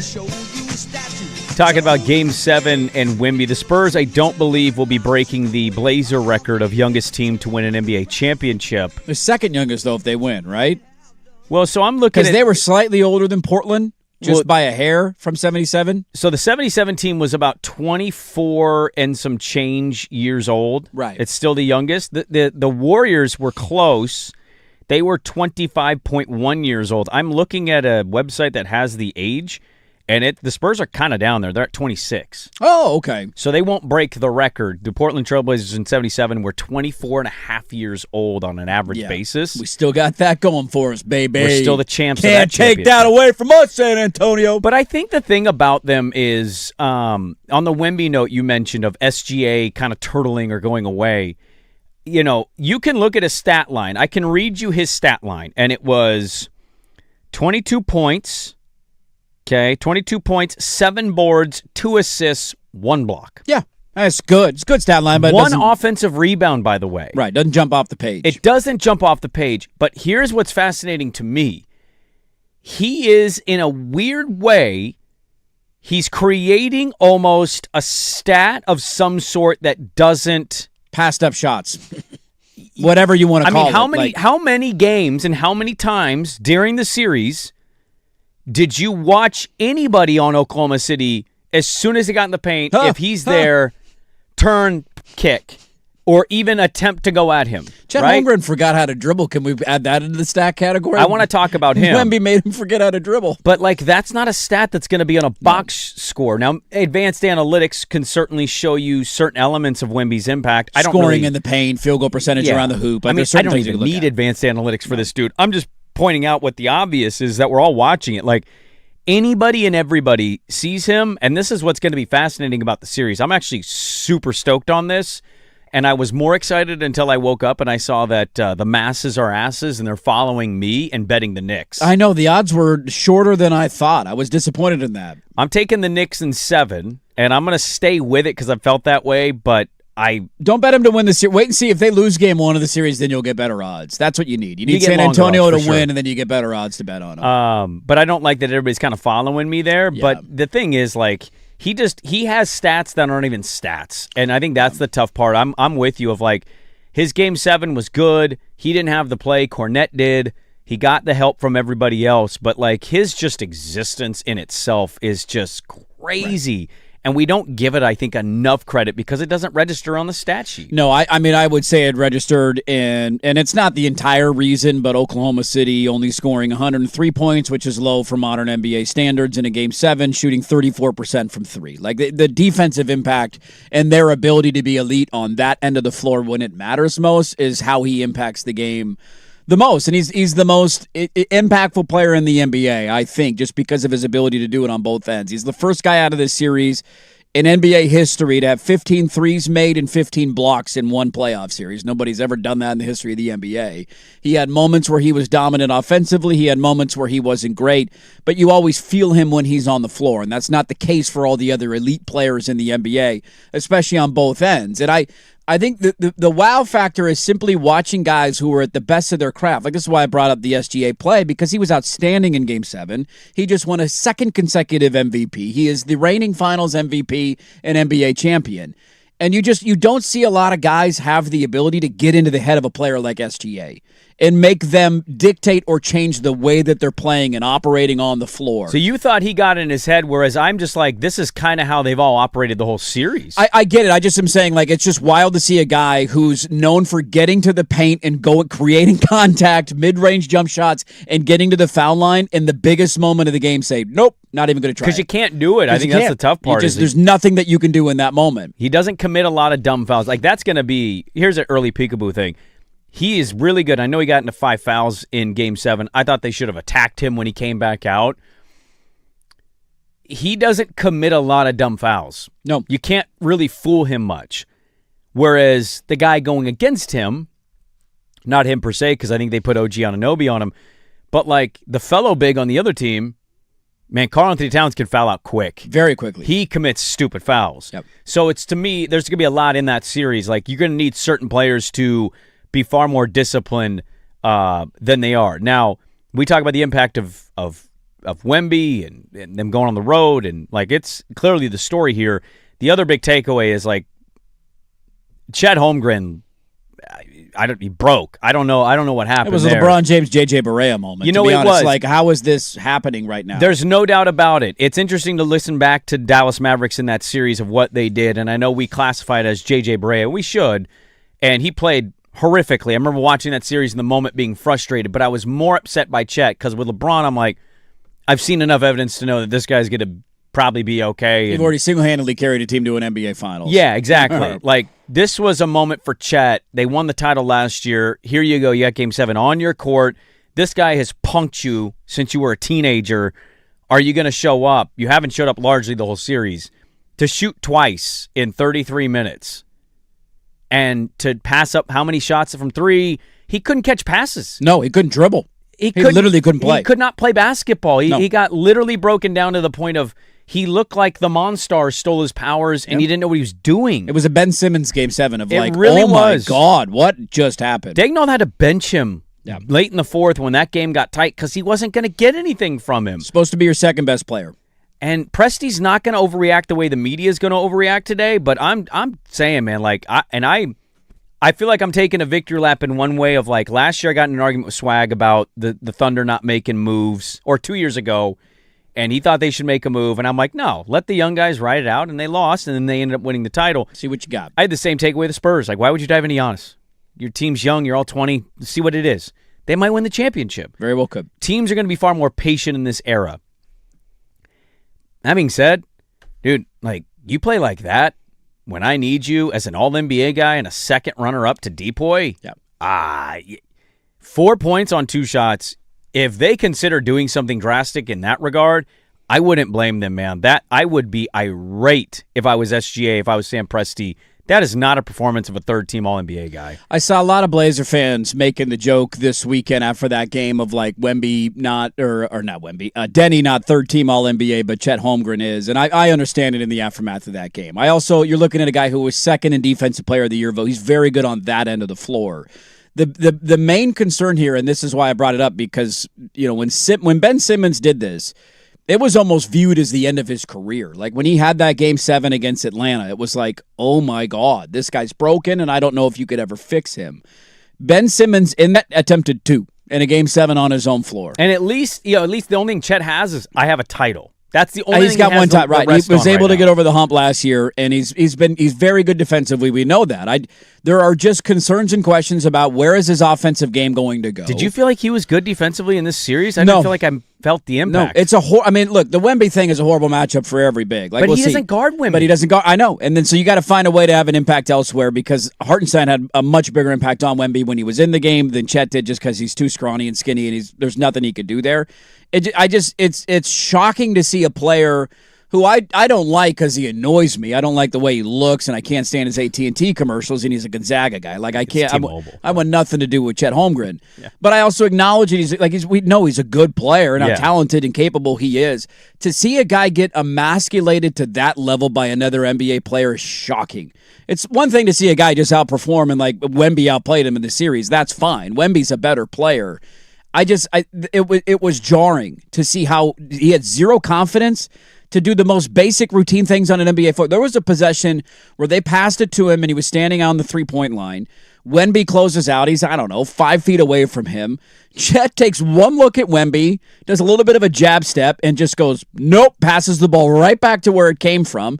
Nobody else can generate anything offensively. They give the ball back to Chet, and now there's like 7 seconds left on the shot clock. We need you to do something. And he just dribbles it off of his foot and turns it over and falls down to the ground. Like, it just... to see a guy that is that good of a player look that shell-shocked by who they're going against was absolutely wild. And I think if you're Oklahoma City, you got the title. You have unlimited assets at your disposal still. If you want to make a move. If you want to make a move, and you have his max contract extension kicking in next year. And you could be a good defensive player. I'm not going to kill him on that end of the floor for one bad series, although I'm with you. He didn't have that big of an impact. Where is this offensive game going? Can we create our own shot? Are you ever going to be reliable? He only averaged 17 on the year. And that's not terrible, but is there a higher ceiling there for your size and ability? You're not Wemby, but you're a 7-footer that can dribble. You're asking a lot of really hard questions right now in OKC because that's how shocking that performance was. Give me an anti-Portland hot take as I quickly follow up there. Any Blazer fan calling it out of all NBA stuff, like, okay, cool. Way to jump on. Where were you game 3 of the Spurs-Blazers series? Because Denny was 3 of 15. He was god-awful, and Dylan Harper outplayed him. And who didn't play in game 3 of the series? Yeah, exactly. Victor Wembanyama, the guy who was protecting the rim. Chill it with, he didn't play in a big game. Denny should have been all-NBA. Yeah, where was Denny game 3? He was terrible in that game. But that being said, I think this is the interesting part for that team because they only lost by 8. They were missing 2 key contributing offensive players, and they are right there. This is the part of contending that's fascinating. Bob Whitsitt in the doc was basically like, you should never stop tinkering. Now, did he overdo it? Yeah, certainly he did. Ruben Patterson did nothing wrong. Exactly. What? But there are ways, because their tax is going to hit. Swag, the league calendar starts July 1st, correct? I believe so. It's right after the draft. So right now they're not in the tax by July 1st they will be. The second tax apron thing, but I think after July 1st they will because of those extensions. His doesn't kick in until next year, yeah. Well, and all I hear about is how flush they are with cash in OKC because it's not really Clay Bennett's money. Are they going to pay that luxury tax? That bill is going to be fat. They have picks 12 and 17 in the first round this year. Right. So I think what's interesting to evaluate from the Oklahoma City standpoint. God, that's so stupid. They have 2 picks that didn't even play. Topic didn't play, and I forgot who they picked last year. He didn't play. Not even in the lineup. So, they have assets, right? To me, what's interesting, Dirt, is does Presti, who is not going to overreact, does he tinker, though, and say, I can move this guy? Because you can say what you want. I'm with you. What is the offensive ceiling of that dude? I don't feel like he scares me. No. He's a good defensive player when he's not going up against Wemby. Yes. The problem is Wemby's going to be in your way for a while. And I would assume that. So you can't play like that. No. That's all-time legacy-defining stuff for a guy who doesn't lead a team to a title. And that's what the Thunder have to evaluate is they barely lose Game 7, but they lose it nonetheless. When you got a great game from your number 1 player, too. That's what makes it hurt so much. Like you were banged up, and you could say we only lost by 8. All of that is true, and I don't know if they rocked the boat this offseason or not. SGA showed up and was unbelievable on Saturday night. What did he play, 44 of the 48? He played the entire game. He was efficient. It wasn't 19 free throws that he made, right? He was 9 of 10, so it's still a decent amount. It's the idea of can he overcome this against Wemby? That's the problem. Wemby has done this to him since they played in the the World Cup Juniors or whatever it was. It's been forever. Wemby hates him. Right. Legitimately. Well, that was another highlight that went out of Chet and USA beat France in one of those kid tournaments. I can't remember which one it was. And there's video of Wemby walking around the court crying, watching Chet get the trophy. It's this is personal for him. It always has been. And it's one thing to have a bad playoff series. They are going to happen. But if you can't get over this mental hurdle with Wemby, I want nothing to do with you. Because San That's what I'm Antonio saying. might not win 5 straight titles, Right. but they're not going anywhere as a competing team in the Western Conference. Yes. And if you're going to play that way against them, we don't have a great shot at beating them. Would you trade him? Yes, if I were OKC, I would. Man, what the hell did he get for him? What is the price tag for Chet Holmgren? Is that the Giannis deal? Do you do the Giannis move now? That doesn't feel like the move. Yeah. I don't know what the move is. That doesn't feel like the move. Yeah, I'm with you. There's rumors they want to compile some stuff to move up into the draft, into the top 5 to get a certain guy. Oh, my God. Yeah, that'd be fun. Who's in the top 5 that would want Chet and picks? Let's go back and look. Who are your picks? Your picks are 12 and 17. No. But who? Well, I'd want This some of the year. Clippers stuff too. Oh, for sure. Yeah, you got 2 to play with this year, plus the Clippers picks, plus a So Chet. it's DC, it's Utah. Who's the third pick? Chicago?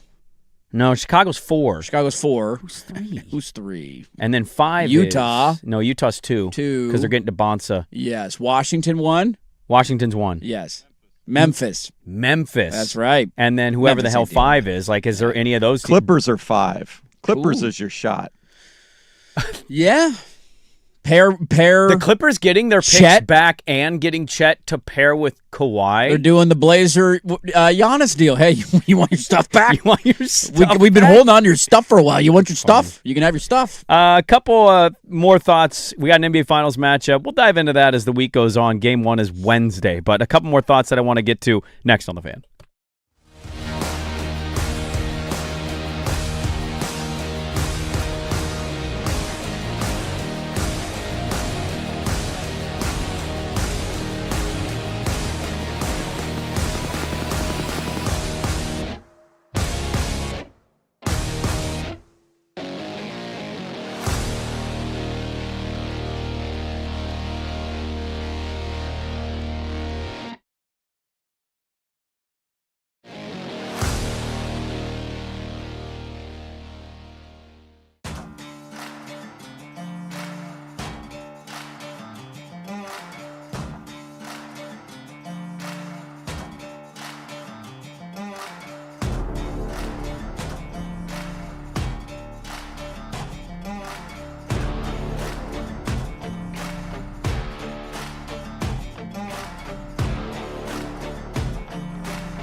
All right, we roll on. We have a lot more to get into. Delightful little Monday morning. Happy June 1st, everybody. It's graduation season. Hope you got your good grades in there, or your good letters, depending on what tremendous, outstanding. Get your diplomas, kids. Exceptional. I don't know which one I'd rather have as a grade. I'm not one that wants to always overreact, but I was going full first take watching that game. I'm like, you bitch! You're being a bitch! Yeah. The whole game, I'm like, do something. They need you to do something. You got other guys banged up. SGA's playing great. You're supposed to be the second best player on the floor, and you were a net negative in the biggest game of the season. Huge net negative. Now, on this, so the Spurs and the Knicks are going to get it going, and I'm super excited about it. I don't want to blow the load before Game 1 on Wednesday, but I want to ask you a side note question. Sure. Am I excited that this is a Cup final rematch, the first time in NBA history?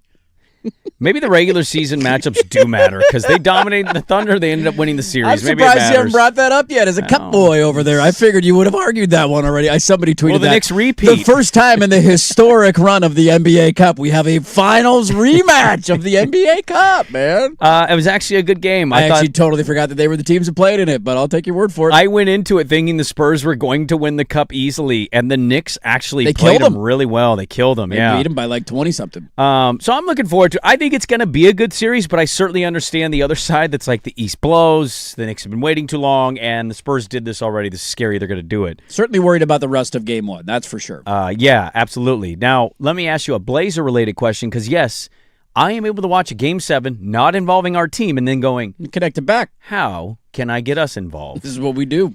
One, does Trey Murphy and Portland being one of the 4 teams rumored for Trey Murphy put us over the San Antonio Put hump. us over. Now we're talking. The hump. Do you need all of our draft picks to do that? Yeah, buddy. Those 18 points per What if game I told you? Got to hit. 2 firsts and Shaden.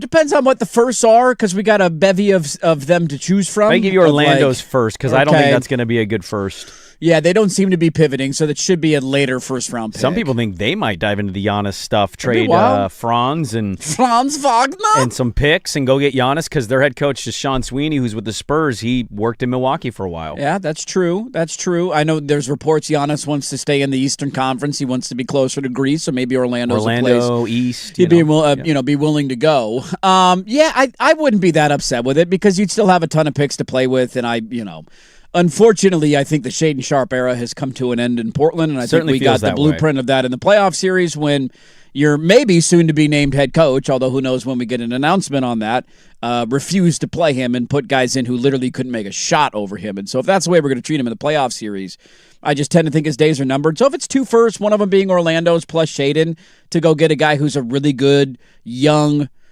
stretch guy who's a good defender, can shoot the ball, like all of that is a positive. I have no issue with that. Does it put you over the hump? No. Does it make you more competitive? Absolutely it does. I mean, my biggest concern next year is that I don't think you're going to get a race to the bottom, and you're going to have to beat teams with a pulse throughout the course of the season in order to get to where you want to go. And so you might theoretically be a better team, but your win-loss record might not reflect that, because I think the league is just simply going to be harder next year. But I certainly acknowledge Trey Murphy is a very good player. He's not a put-you-over-the-top kind of guy, but he's a very good piece to accumulate, and you would still have the assets to theoretically go do something else and add something else. Can I just point out one thing? Yeah. Without upsetting anybody? A single person? I'm going to be upset. Well, actually, I think what I'm about to say might get you upset. Oh. So the Spurs got Dylan Harper. They jumped in the draft lottery odds. Would you care to guess who was 2 games better in a bad year than San Antonio? Yeah. Is that like the year we won 35 games when Wemby was coming out? It was 33. 33 games, and we won 4 games before the All-Star break when we were supposed to be tanking because we refused to stop playing our veteran players and play our young guys because they weren't ready, even though the whole point of going through that stretch was to lose as many games as possible and tank and get the best possible draft selection. Is that what you're telling me? I just really would like having There that kid. are 3 first-round picks in Can you 3 imagine straight us with years Dylan where Harper? Castle, Wemby, and Harper, and ours were Shaden, Scoot, and Donovan Clingan, 2 of whom maybe not on the team on opening night going into next season. Yeah, Is social that what you're media's telling told me, me? though, year 4 Scoot loading. I mean, he had a He's nice got moment abs. in the playoffs. It was great. He's got And abs. then he didn't score a point in the game. Yeah, one of those games was not good. He went I for just a was 0 thinking burger. about it because I remember us being right there neck and neck in the draft lottery standings for that one, and I was like, I feel like they were pretty close. So I went and looked. They won 36 and San Antonio won 34, and they got the luck to bounce from, what were they, 8, 9, whatever it was, to 2. Yeah. And they got Dylan You know, when you Harper. tank, you're supposed to lose as many games as possible. We did it, though, for Shaden Sharp, Well, to be fair, they didn't. who's probably going to get traded this offseason. That was the one year we fully embraced the tank, and we were rewarded with the 7th pick. The other years, we won far too many games. We also didn't want to trade that pick for OG Anunoby. No, we did not. No, we did not. It's too much. It's too rich for us. But everything's been run very smoothly here. Everything is And great. now Tom Dundon's going to ruin it. Damn it. I mean, there is They're there's- the luckiest franchise in my life of I any hate them. sport. I hate You them. can name Kansas City. You can name New England. Whoever, Cleveland, I guess, because they got LeBron the first time and he was willing to say, all right, you burned my jersey, I'll come back.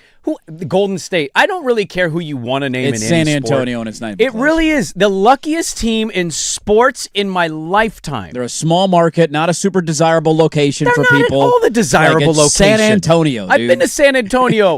It's better than Oklahoma City. It kind of sucks. I've been there. The Riverwalk's okay. It's overpriced food on a really gross duck-crapped pond. You remember But the Alamo? I do remember the Alamo's as tall as I am. I'm 6'1" maybe in shoes. You could dunk on the Alamo? Dude, Easy. nuts in face on the Alamo. Are you kidding me? If Take I that, dunk? Davy Crockett, you Get out bitch. of here. Alamo. What kind of building are you? Davy Crockett. I mean this in no disrespectful way. It's the equivalent in 2026 of Dirt defending his house from one home intruder. Remember the Johnson? And I'm like, it's a 1-story house. Yeah, you didn't even have to go upstairs. Hey, was that hard? You're right there. Grab a knife. Meet him at the front door. You just had a bigger sword. Like, good job. Your cannon was firing on all cylinders. Having a cool sword would be fun. All jokes aside about the Alamo. Let the hate flow through you, Dirt. Go for it. It is the It's sus. luckiest franchise of our lives. Okay, they got David Robinson. You know what? A lot of teams get a David Robinson, right? Yeah. He's a great player all time, top 75 guy, great player. Then they tank, but they don't tank as hard as Boston tanked. No. And what did they get out of Number it? 1 overall pick. Timmy D. Yeah. Come on David down. Robinson had a back injury that year. Quotations, air quotations. He just happens to get hurt. Let's lean into the skids here. Yep. As general manager turned head coach, Greg Popovich, by the way, we forget front office guy that had to walk down there. And if they don't get Tim Duncan, he's probably getting fired. Yes. And I love me some Greggy P. They ain't winning the title in 99, and they don't have the dynasty that follows. They get Tim Duncan. Okay, cool. Well, then they get the end of the first round. Let's take this French kid. I heard he's really good, and nobody's scouting internationally the way we are. Okay. Ooh la la, Tony Parker. Oh, sleep with my teammates. Okay. And then you get Manu Ginobili, who comes out of nowhere, a dynamic left-handed player. Again, nobody internationally scouting quite like them, so I give him the credit there. Yep. Then you get the Wemby ball. Then you get the Castle ball. Then you get the Harper ball. It's like every year, every version of my life, they have just, here Kawhi Leonard. I didn't even mention Kawhi Leonard. Kawhi Leonard, middle of the, was he 14th overall, 13th, somewhere in there, middle of the first round? 24-year-old winning MVP against LeBron James and the Miami Heat. Like, the luckiest franchise of my lifetime in any sport is the San Antonio Spurs. Stole LaMarcus Aldridge from us in the prime of his career, ripping up the partnership of him and Dame that could have been special for years to come. How did I they hate do everything about them. when they didn't get a ping pong ball and a number 1 pick? How did they do? They were non-existent. They're garbage. They were terrible. They didn't go to the playoffs for nearly a decade. They're down there acting like they run everything so perfectly. No, they get the best lottery luck every time that they need it, and it works out for them. You got lucky in the luckiest draft necessary. And now you have the future face of the league for the next 20 years, so that's really exciting. It's not even close. Luckiest Yay. franchise of my life. Let's go Knicks. Bing bong. go Knicks. Talk about balls on a forehead. Do that to them, New York. Make it happen. Loaded third hour and fourth hour. Dirt and Sprague back with more on Portland Sports Leader 105.1, The Fan. It's time for Who's Stinking It Up? Do not go in there. A sports lowlight, ripped from the headlines. We couldn't do diddly poo. Brought to you by Three Mountains Home Services. Schedule your appointment online at threemountainshomservices.com. Ground ball to third. Into left field. Beats it. Rounding third. Here comes Cody There's Roxy Bernstein, ESPNU. How about the Fighting Bill Gaffney? St. Mary's walks off number 1 seed UCLA in what is called the LA Regional. Vanderbilt, back-to-back years, the number 1 seed losing in the regional. They're the 5th top seed to be eliminated. That's pretty depressing. To have that dominant of a season, they didn't lose a series all year. They were unbeatable essentially the entire season, and somehow they could not beat St. Mary's in their own regional. Wild. Who's stinking it up? UCLA, brought to you by Three Mountains Home Services. Call Three Mountains Home Services today, and they'll clear your stubborn drain with an accessible clean-out for only $59. Plus, at the same time, provide a free estimate for mainline replacement. It's easy to schedule your appointment online at threemountainhomeservices.com today.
Hey, welcome back in. Hour number 3. Dirt and Sprague here.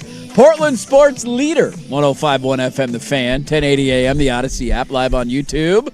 I had a Happy Monday, everybody. weekend. I was driving behind a bigger truck, slightly lifted truck. A big old rig. I just drive past these trucks now and I go, what is your gas bill like? It's expensive, Bob. It's expensive. As somebody who drives a little truck, let me tell you, my little truck, very expensive. Well, I'm just wondering with these F-350 when guys, we had to right? go to when I had to go to Eugene on Thursday, it was hey honey, I'm taking the Subaru. My club's fit in the back of there. Hopefully you don't need a car for the day. I'm not taking the truck. But I'm driving around Damascus, Oregon, and there's this big lifted truck that I'm behind. Mm-hmm. Right side, it says, it's like Bible, God, love type sticker thing. Okay. It's basically that's what the sticker is. Yeah. On the left side, the sticker is like, if your girl don't hock two of that thing. And I go, to have both stickers. Did Jesus believe in that? I ain't gonna comment. I neither ain't was diving I. into those waters, dude. I have no firsthand knowledge. The book says no. The book's anti-Haktua? Well, It's, you specifically that guy. That- is all okay. I'm saying. Okay. But to have both those stickers on your truck, I'm like, do you ever just look at one side and go, the dichotomy of man. not that you can't be imperfect. It's like it's seeing just- the social media. I always love when those pop up of like people saying the most vile, ridiculous things online, and then people clicking their profile, and it's like father of two, follower of Christ. Like, dude, you are a horrible person. You cannot hide under the guise of religion to act like you're not a terrible person. You're awful. Just because you go to church on Sunday does not mean that you're not an awful person. Yeah. You're a terrible human being. It tends to be pretty awful in female-related topics, and you click it and it says #girldad in the bio, and you're like, Somebody online telling Mina Kimes to sit down and Yeah, shut up and go make basically. him a sandwich. Yeah. #girldad. Oh, yeah. Really? Is that how you feel about females working in the sports industry? What is the matter with you, man? God, those ones crack me up. I see those quite often. Not quite to that. I've never seen a Haktua bumper sticker, but there's people that we know that everybody has them in your life that like you use the idea of religion to mask other thoughts and opinions that you have. It covers and it up. Yeah. It drives me absolutely bananas. well, that's because the Father will forgive. The Father will forgive. I've been told that. We do have a lot to get to in this hour of radio. There's a couple other quick tidbits I wanted to get to. I got some NFL stuff in my notes, by the way, including hot takes. Which one do we think is most accurate? Also, does a trade go down today? So all that is around the corner. How much of the other general college baseball have we been watching? Have we been following? Have we been keeping tabs on? Seeing any of it or just seeing scores? I saw... I mean, it's okay. Be honest. I'm not I going to saw sit here and more of pretend the I'm watching Women's a ton. College World Series than The I Women's did the College other World baseball. Series has been awesome, dude. The Texas Tech stuff and everybody hating them is hilarious. It's pretty good. Everybody hates them. Yeah, Texas Tech is, I think, in almost any sport, going to become very hateable. We had like a Zapruder film breakdown of a coach and a former player in a handshake line trying to make out what was said or not said in that moment. Was it Tennessee? I think it was Texas Tennessee. Tech. Yeah. And the girl transferred from Tennessee to go to Texas Tech, and then we had a whole brouhaha after the game, and they were doing so here's the handshake line. You're going to notice, here comes the coach, here comes the player. And you got to start reading before Let's they try get and next to read each the other. lips. It was hilarious, Yeah. dude. It's been phenomenal entertainment. But not a whole lot. Not a whole lot. I Okay. saw UCLA go down. I watched a little bit and maybe too many innings of that. Was it Kansas-Arkansas game that wouldn't end? God, that game went forever. Go away. Yeah. Forever. Other than that, dude, I've seen some scores, but not much. Okay, well, we have 7 games remaining on the elimination regional final games. Like there's 7 of them today. Yep. For teams with a chance to punch their ticket. Couple of quick notes for you, because look, now that my team's a blue blood in college baseball, I'm following the sport. Well, you have to I have now. to keep up on it. We're still playing. We got a super regional next week. Dare I entertain you? Hold on, let me make sure I pull up my number so I get it correctly. Have you followed the Milwaukee story? Nope. The Milwaukee Panthers. Okay. Not at all. Nope. In any way. You don't need to. It's Okay. okay. But let me educate you on the Milwaukee I'm very Panthers. curious where you're going with this. So they were the 4 seed in the Auburn Regional, the Okay. Milwaukee Panthers. Their record on the season is 27-32. I'm going to repeat that. Are they playing for the regional? The Milwaukee Panthers are 27-32. I'm going to pull it up because I want to make sure I get all my numbers right. They dominated UCF in their first game. They won another game. They are in the regional final today against Auburn, the home site team. They are 5 games below 500, 27-32. Their season started. Let me pull it up. Oh, you can't pull it up on ESPN. You got to just Google their actual schedule. Okay, let me pull it because there was a number out there of like the way that they started and how bad they legitimately were like 1-10 out of the gate of the season, and now they are they're 1 win away from going to. They play Auburn today in the Auburn regional final. They played good teams, and they were getting absolutely. They got 10 run ruled by basically everybody.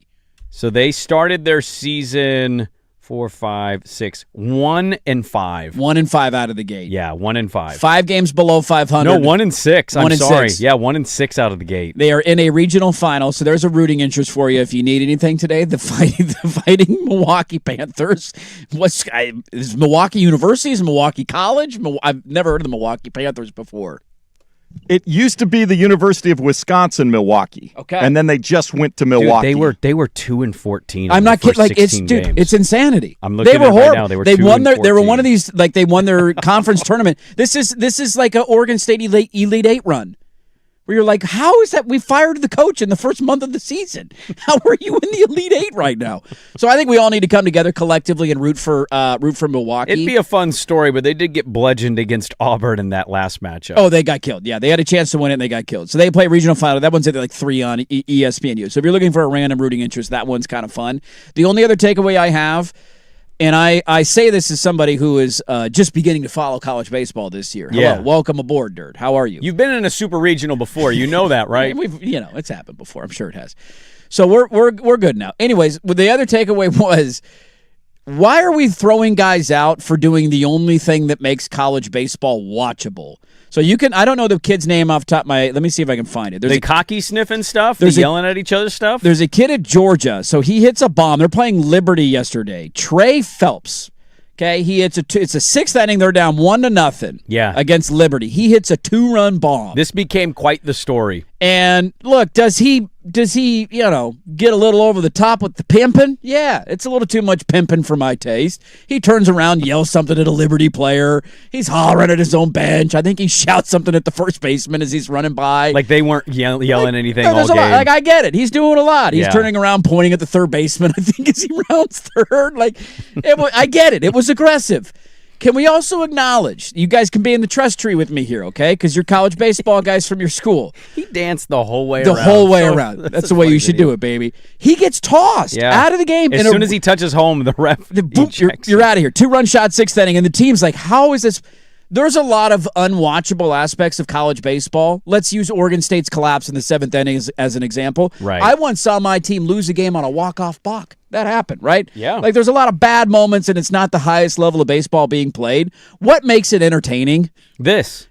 I would argue Major League Baseball needs a little more of this. Agree completely. This is what makes it exciting. Like this guy, go what? Just search Trey Phelps on Twitter, and if you have not seen the highlight of his home run, it's hilarious. He doesn't even know he's ejected. No, he has no It clue. takes him a while for it to register. The coach comes out, he's screaming at the umps. They're having a big meeting. Right. But here's the other part. Like, this is what makes your product watchable. These kind of like a guy striking somebody out and yelling a flurry of cuss words at him is what makes it entertaining. Now, old baseball purists, they're going to get mad at this.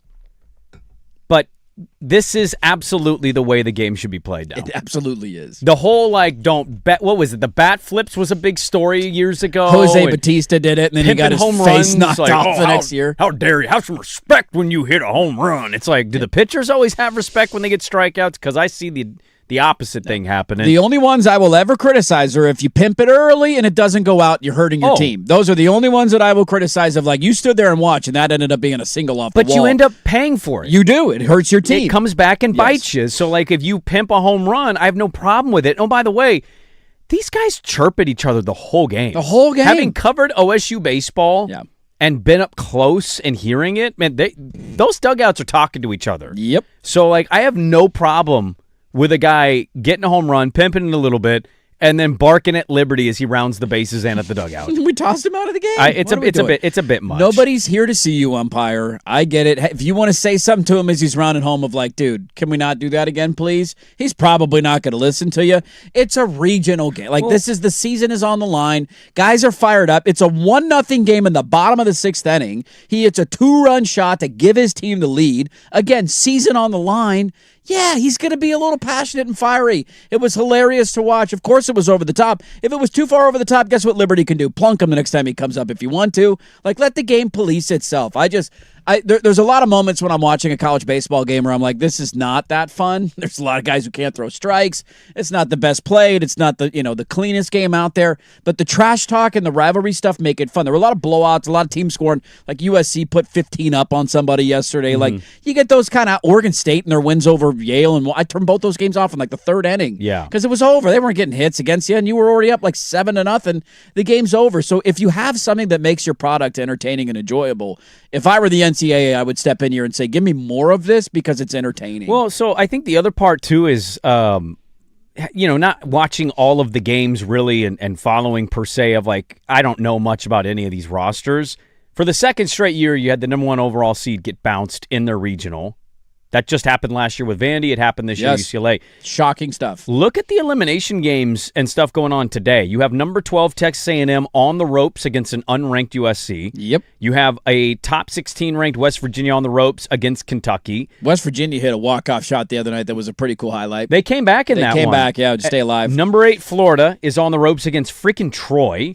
And then you've got Auburn against that garbage Milwaukee team you under mentioned. 500 Milwaukee Panther team. Georgia Tech is the number 2 seed. Yep. They're in an elimination game against unranked Oklahoma. Your 1 and 2 seeds potentially see you later, buddy. Could be out in the regional. Auburn's the 4 seed, I believe, and Florida's the 8 seed. So, you're talking teams. There's 3 in the top 10 right there. You have Georgia Tech, Auburn, and Florida, and then you add A&M at 12 and West Virginia at 16. And that's not to mention in the top 10, Florida State. Yes. Now, I'd assume Florida State is the overall favorite because I think St. John's has the loss here. But if they lose, they have a rematch this afternoon. Yeah. And you might have 4 teams in the top 10. Chaos. 5 counting UCLA. Half your top 10 could be bounced.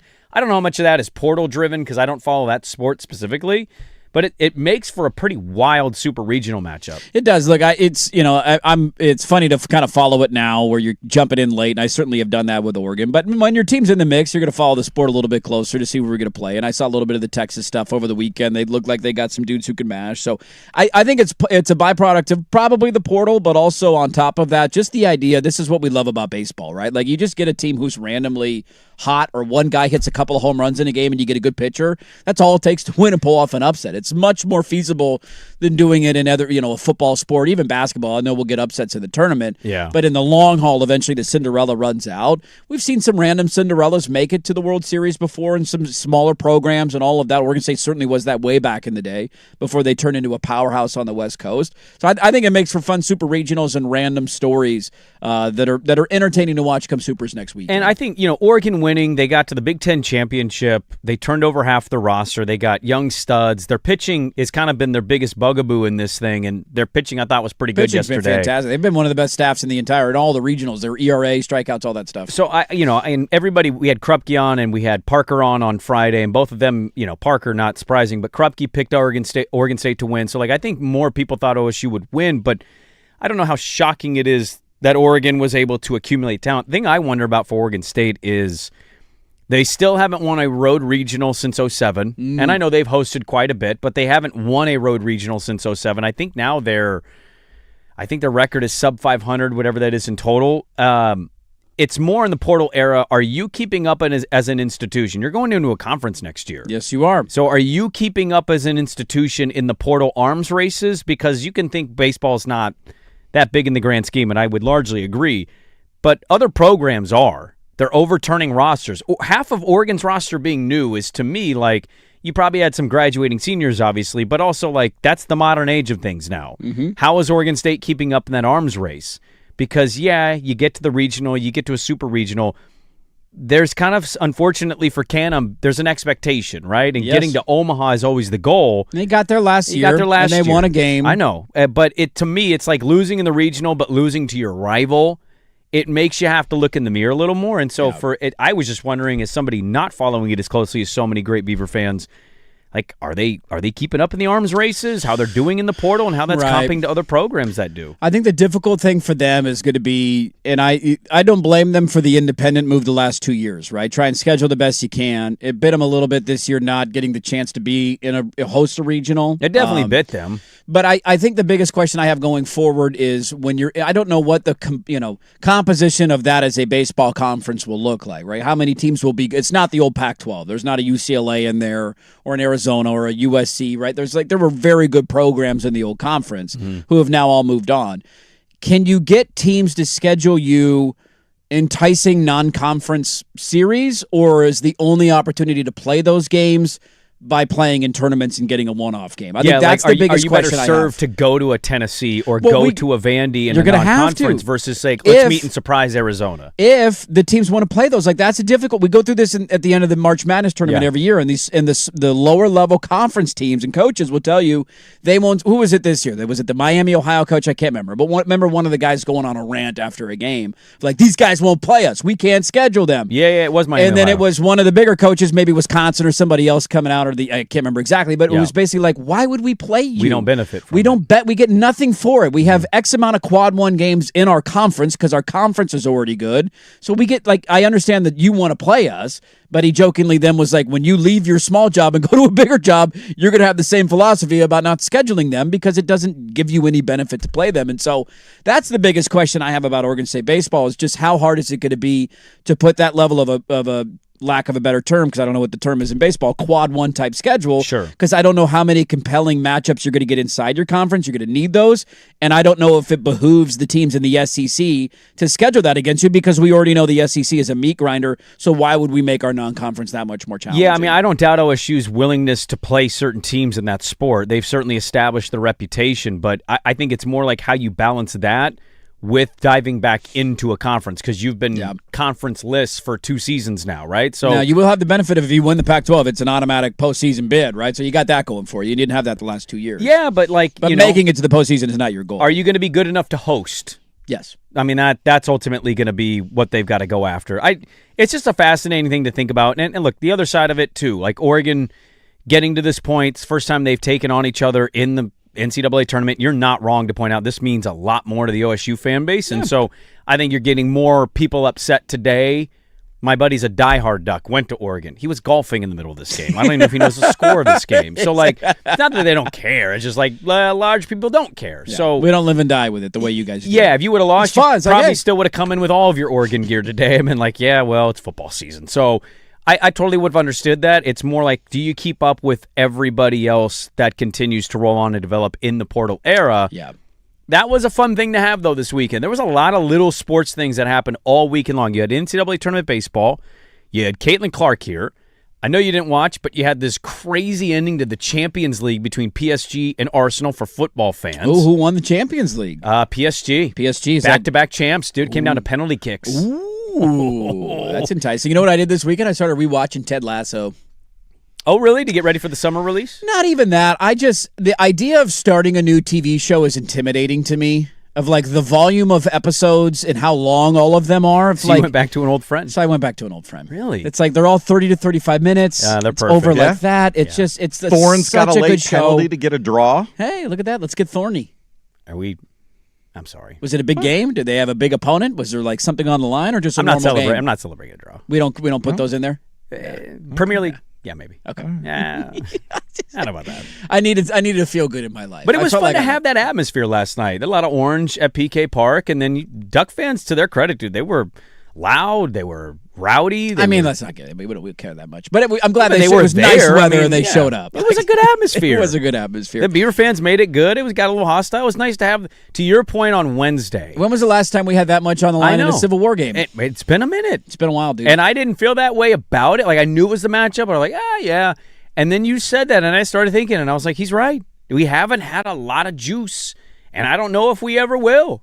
outside of this sport. This might be the only sport left. That could deliver it for us. Yeah. Yeah, because Wazikowski's done, I know Oregon hasn't been to Omaha yet, but he's done a really good job of, they've been a consistent winner, and they've been to a couple of super regionals. They just can't get over, this is probably where it ends for them this week, because that's the way our history But it's works. college baseball. You never know. That's right. You never know who gets hot, and the pitching staff seems to be better this year than it's been in years past. In Oregon State, I know that Beaver fan has always had a bone to pick is the right phrase, but Canham is held to a standard that is very difficult to live up to. Hey, go win championships. That's not an easy thing to, it's Kalen DeBoer at Alabama, right? You could go to the playoff and go on a run. That's not good enough for Alabama fan. They're going to let you hear about it if you go 10-2 every year. And so he's been very good. He's also, by the way, had to navigate losing his conference, which was a very good baseball conference. He had to make a decision, independent. how much of this, do I join the Mountain West? Who do we schedule? That, there has been a lot, not to mention guys just normally in the portal who are leaving for more money to SEC schools. No, you're getting outspent too. You're getting outspent. Let's not lie to ourselves here. You're getting outspent by other programs in that sport. There's no doubt about that. It's been challenging, no doubt, but I think you're spot on in saying this might be the one place where we can have a rivalry, because you guys genuinely care about it. We're Johnny-come-latelys, but if we're there at the end of the year, we'll turn it on. We'll get into it. I know Milwaukee's name now. He's hitting dingers. That's how we roll. Would have been nice to know they go by Junior. I didn't know that. Junior's his first name. Well, not on the program that Swag gave me. It's a different name. Yeah. So I was slowly reading it Friday. I'm like, hey, call him Junior. It's like our center. Just go Pancho. Okay? Yeah, just go Pancho. Pancho's easier. So good college baseball stuff over the weekend. It's been fun, man. Upsets UCLA going down, Civil War happening. It's been entertaining, and we'll see how far Oregon's run can go now. The Oregon State's run has come to an end this weekend in the region. Let's dive into the NFL. One team thinking about bringing an old player back. What could go wrong here? 10 hot takes. How do we feel about them? And which one is more accurate? We'll dive into that next. NFL Talk on the Fan.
Center update on the Fan Sports Network, 105.1 FM and 1080 AM.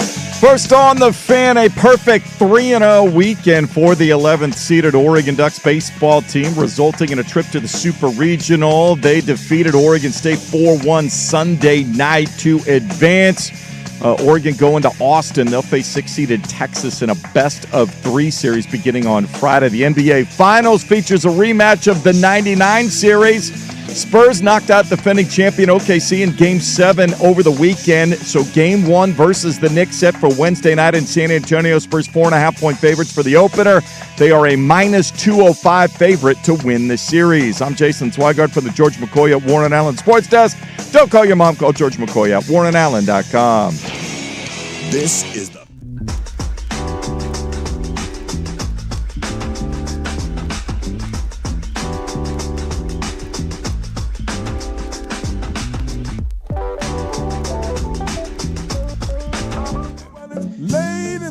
Welcome back in, everybody. It's 8:28 on a Monday morning. Hope your weekends were fantastic and you had a good time out there. Enjoy the weather. It's going to be hot today.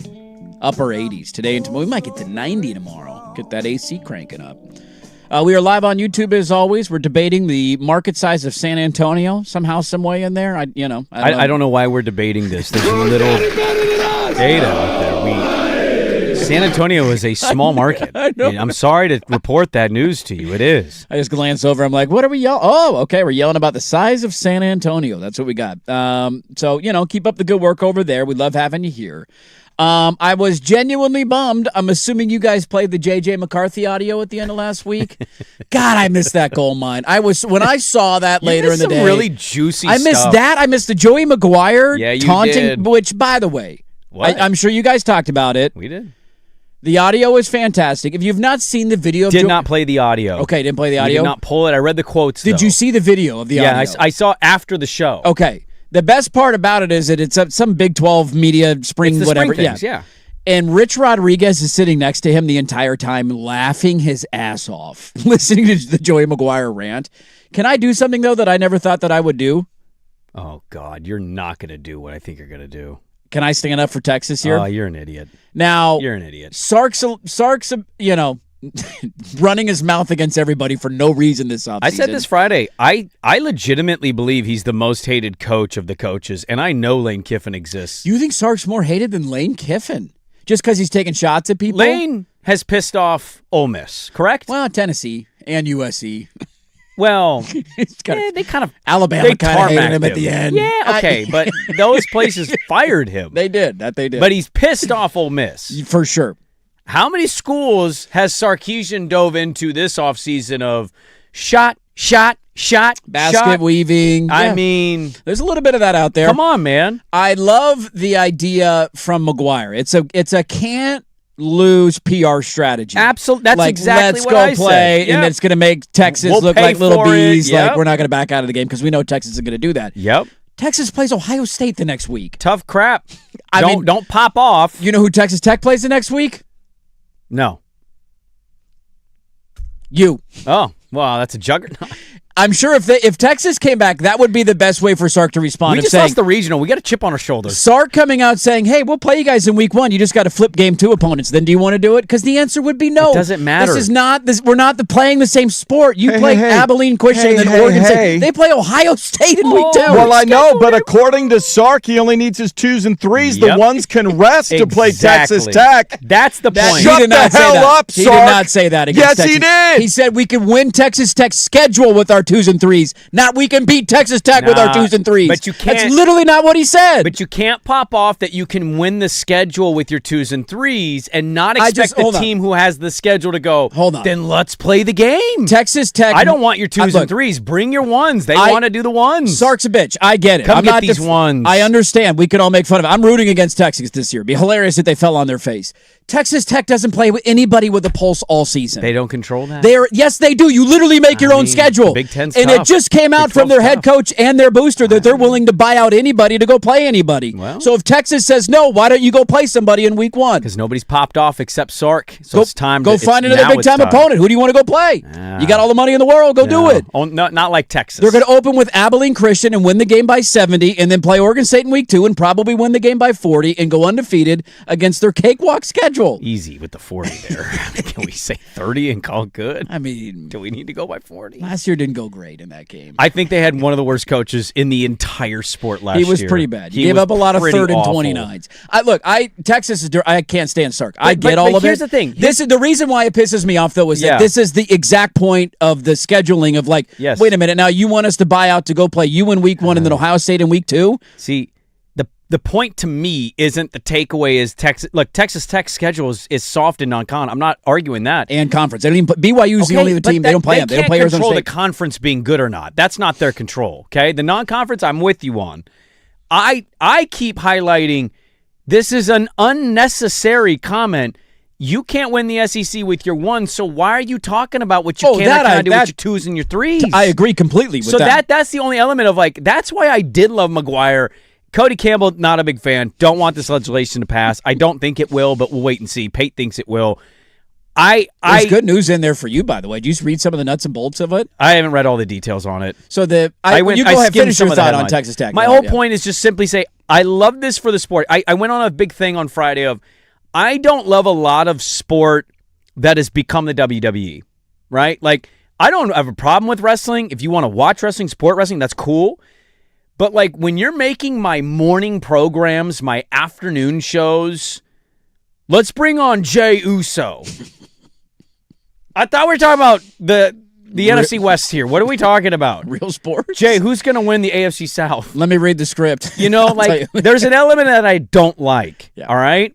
This is an element of pro wrestling entering sports that I love. It's delightful. It's never going to happen. He's in a win-win because he's going to call it out. He's going to challenge him. He's going to say, we'll pay it. And Texas is never going to do this. They can't. No. They cannot take that game. They're not going to take it. But it makes them look better. And so in this element, I loved it for that reason. Yeah, the only area that I will allow Texas to get away with it is that they are playing one of, if not the hardest non-conference game in the entire country. Here's also my counter to your whole playing point. Ohio State in week 2. How good would the Big 12 be if their punk ass didn't go to a different conference? Completely. Then they'd be Texas, Oklahoma, Texas Tech. Completely agree with you. They should still be in the Big 12. Texas Tech, you got big balls. You know who else plays nobody in non-conference? Indiana.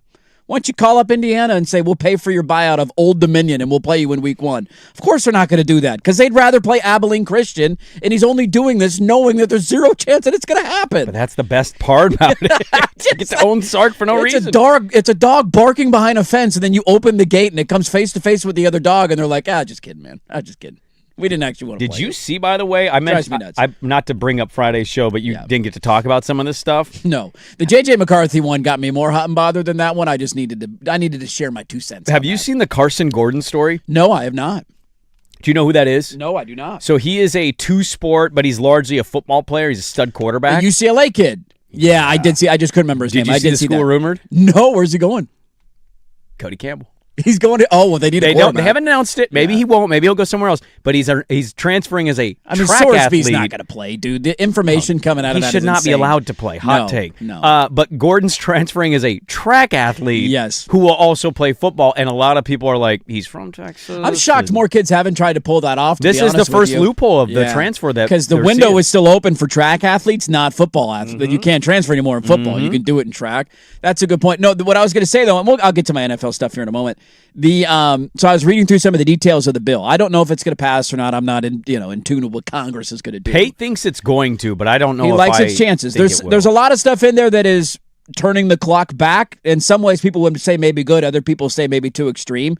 The biggest thing that I'm curious of is the idea of pooling revenues between conferences. Oh yeah, that so part of it. Essentially, like all of the revenue goes into one general population pool, and we share the monies, which the Big Ten and the SEC want nothing to do with. Do you know that if they are to add certain teams to certain conferences in the group of 6 or whatever we're calling it now, they theoretically could have enough votes to pass that on their own without needing votes from the Big Ten or the SEC. So in the legislation, it said if the majority of the members of the conferences in the whatever the phrase Division I, whatever the phrasing is, if the majority of the teams decide to vote a certain percentage to pool rights, the conferences then have to pool their rights. And everybody said, well, there's no way the Big Ten and the SEC do it. They might have enough votes without a single vote from the Big Ten and the SEC, which would shake up everything about college athletics. The reason I don't think this passes is half of this stuff is going to get filed. There's going to be lawsuits all over. But that's where the antitrust stuff comes in. Antitrust means that you cannot file lawsuits against us. I get it. I just don't know if enough people are going to hop on. I have no clue. I have no clue if it'll actually pass or not. And there's a lot of good, there's a lot of bad in there. That's kind of I guess that's the meat and potatoes of every bill you look at. Like, why should a kid only be able to transfer once? What are we really doing there? We're just mad because we don't know the names of the guys on our teams, right? No, I think you're trying. I don't know if one is the right answer. I do think you are trying to. If you can't put guardrails back on the highway, but you can't recognize them as an employee and sign them to 2-year deals, then what do you want them to do? I know. Pick the right school the first time. If not, then the second time. Some of these guys are just jumping for money. They are cashing those checks. They are. Yeah. I think this is a Cody Campbell bill. Yeah, not all the stuff that's in the bill was stuff that Cody Campbell wanted, but he's now supporting the bill. I think they're going to run ads during the NBA Finals or something from his group, Save College Sports or whatever. So they're all about it. I love the Save College Sports shtick. Right. Get out of here. As he's buying a softball team and paying for all these kids to train. He's getting a UCLA kid to enter the portal as a track athlete. Give us money. It's COVID. We're poor. Here's $90 million to be fired. Yeah, I certainly see both sides of the debate. Like, I think there's definitely need for some sort of guardrail, some sort of system. Maybe just passing something that said there could be a commissioner that's in charge of this, that oversees things, so it's not every conference for their own. Like, there needs to be something done. I certainly understand your point, though, of why is that limitation in place? Because you can't say a coach can only leave a job once every 4 years. Although it was in the bill that you would not be allowed to take another job in the middle of the season. Well, according to John Summerall, he'd still be at Tulane if they would have prohibited from coaching in the playoff. He said, I could never do it. I could never not coach my team in the playoff. Come on. Easier said than done. I want to root for you, John Summerall, but geez, dude. A la Joey McGuire. Easier said than done. Get out of here with that nonsense. Texas is going to cancel the game. All right, I got sidetracked there yelling about Texas and Texas Tech. Football, fill my hole. We need you. Let's get to a couple of NFL things, including the idea of re-signing a player. And 10 hot takes. Which one is the most accurate? Get to that next on The Fan.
All right, we're done yelling for now, I think.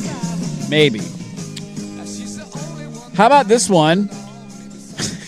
What could possibly go wrong? Can't believe you defended Sark. That was gross. It's not a defending Sark. It's more of a taking a shot at Texas Tech. Of like, I hate. They kind of started. Yeah. I mean, I get it. Sark started it. I get it. You went on a rant that you know is not going to conceivably happen just for a PR win when you play Abilene Christian in week 1. You're going to be a 20-point favorite in every game you play all year. Unless you have quarterback issues. This is a reunion that we need to see and I want to see. So we got a lot of stuff. The hot stove is still burning in the NFL, if you will. There's some available wide receivers. Stephon Diggs has not still been signed. He's 100 available. days until, by the way, the NFL's back. 100 days away. Brandon Ayuk and his fat ass are available if you want to trade anything for him. I'm sure the Niners will give him to you. You're probably not going to trade him, but they're going to have to make him a free agent, I think, by... They're waiting for a certain date, right? Deadline to cut coming up, yeah. I mean, his guaranteed money's already gone because he didn't show up for anything, and so he's screwed either way. Yeah. But yeah, there's a day. They're going to screw him over as much. Hold him on. them over, right. so yeah. We're going to hold you accountable as long as we can. There's another wide receiver available who is now making a second visit with the team. And it's a team who might be needing a position or a player at that position whose quarterback and defensive linemen have been in the news recently. That is the New York Giants. Oh, yeah. Have brought Odell Beckham back in for another offseason visit, and he is hanging out with them, and there is now a rumor on the streets that OBJ and the Giants are reuniting. Well, he's also working out for Kansas City. Yes, he is. Should be noted. He's making the rounds to a couple teams that are looking for... When was the last time OBJ played? He did not play last year, to my knowledge, right? Was it Baltimore? No. Where did he play in 2024? Play that fun game. Miami. Yes, good call. Miami, yeah. He was in Baltimore in 23. Yeah. So he missed all of the 2022 season after the the ACL ACL with the Rams Super Bowl. Yep. 23 played for Baltimore, 565 yards and 3 tuds. Yeah. 2024 Miami, 9 games. He had a total of 9 catches for 55 yards. I mean, here's the reality, man. Like, that signing will mean nothing. No. We're just the point is, if you're the Giants, Joey Bosa, these are names we know, but they just don't make impacts, man. Did you have fun talking about J6 and Abdul Carter at the end of last week? Did you play that audio? JD6. My apologies. Don't forget that D. Although some people will be dropping it on purpose. They absolutely will. Did you see his clearly written for him I by saw a PR staff? I saw them both. Somebody followed up and asked a question. Is like, can you understand why this would be divisive? And he was like, yeah, back to my original opening statement. I'm going to point you back to the beginning of my press conference. Also, the one thing I knew coming out of that controversy was that the winner of it all would be Jameis Winston. And he went on another rant that I'm like, I want to play for this guy. I hope you become a coach someday. He did like a histoy lesson you were about fantastic, Birmingham. Jameis, dude. Like, that was, it was very interesting. I'll overlook the crab legs. You were phenomenal. And that was a great takeaway. The point, though, being on the Giants, like, they're a team who's made a move at head coach, has a young quarterback. Yeah. Like, there's the framework is there. What do they desperately... We don't know when their number one wide receiver is going to be available. He had another cleanup procedure on his knee. They said that's no big deal. Of course, that's what they all say. And maybe it ends up being nothing. The point being, you probably need some wide receiver help. How does it behoove you to bring a guy in who didn't play last year, and when he played 2 years ago, had a total of 9 catches in 9 games? I think my biggest thing with them... Because I've noted before, like, athletes in high school, college, pros, like, they just operate in a different ecosystem. They don't hear the same things we do. And that's not to say all of them. There's just a big percentage of them. I really am kind of wondering if this is going to create it's created such a weird environment around it. And I know they've all come out as an organization. John Harbaugh came out, Carter, they like had a big team meeting about it. And I find the whole thing, it's odd. And so, like, if you tell me, and then, like, Odell offers nothing, in my opinion, for them. You can say whatever, it's football, they'll move on. Yeah, guys have different political viewpoints in every locker room. That's not in every workplace, in every office in America, we all have to deal with that. But it's more about how public it becomes and how loud the noise is. And that's the area that I wonder of, like, does this create, like, the minute they go on a 3-game losing streak. Does that come up? And the J6er doesn't play well. Is there going to be that report that comes out, many have pointed out his leadership problem or this, or, that's when the leaks start. And that's for John Harbaugh.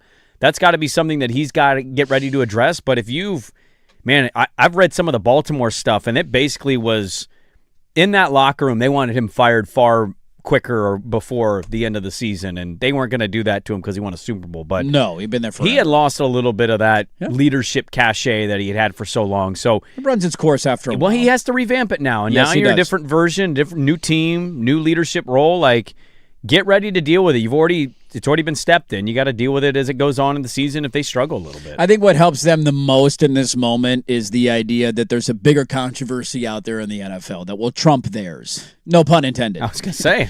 No pun intended, but it's No, it's know. the Vrabel Rossini thing, Yeah. which will be like 1A, and this is like 3 or 4 on the list. Well, Miles So Garrett people will already pay did. Is he attention going to to get it. traded? Like, that's Right. become a big talking point now, right? So wins can fix all this stuff. I'm with you. There's a weird vibe to it. You get guys saying there's no big deal, and it's like, okay, we'll see how this actually plays out on the field. Maybe there is a nothing burger here, and Harbaugh's great, and Dart's fantastic, and Carter has a big year. We'll get to him in a moment on some predictions for the upcoming season. But I'm with it. It's just something you file away for right now. It was funny to see their written responses that they both read. And Jameis won the day. We had another bit of news that connects locally. Not that we need to share that many thoughts on it, but I just thought it was interesting. The Vikings have hired Nolan Teasley. I'm assuming that's how you say his last name, to be their next general manager. He worked with Seattle for the last 13 seasons. Think of a Joe Cronin, if you will, moving on. He started as an intern and moved all the way up to assistant general manager. They, of course, fired their guy for paternity leave. I'm just kidding. That's not the only reason. But they fired their general manager, who, ironically, was a part of the J.J. McCarthy decision, who is now benched and not happy about it in Minnesota. And we knew that they were going to hire somebody eventually. he's not benched yet. Still vying for the job, still vying. But Seattle wins the Super Bowl. It's like, all right, they've drafted really well. They've done a good. Okay, who should we go after and go get? It's like having an assistant coach with It's the McVay. Sean McVay, Yeah, and he's it's like, the all right, orbit. you're going to lose your assistants Yeah. every year. That's the case with Seattle. So they're losing. I think he was their assistant general manager for the last 3 years, and he's moving on to Minnesota. Yeah, I had read this was a little bit of a roll of the dice hire by Minnesota, but Is he a younger guy? Why is it a roll of the dice? it just more a little unproven, not as talked about maybe as some Yeah. of the other names that they thought they might go to there. They still people in Minnesota, not that they're like shocked they made their decision. It was more the timing of it. And so I think it's more about are you kind of behind the 8 ball a little bit here?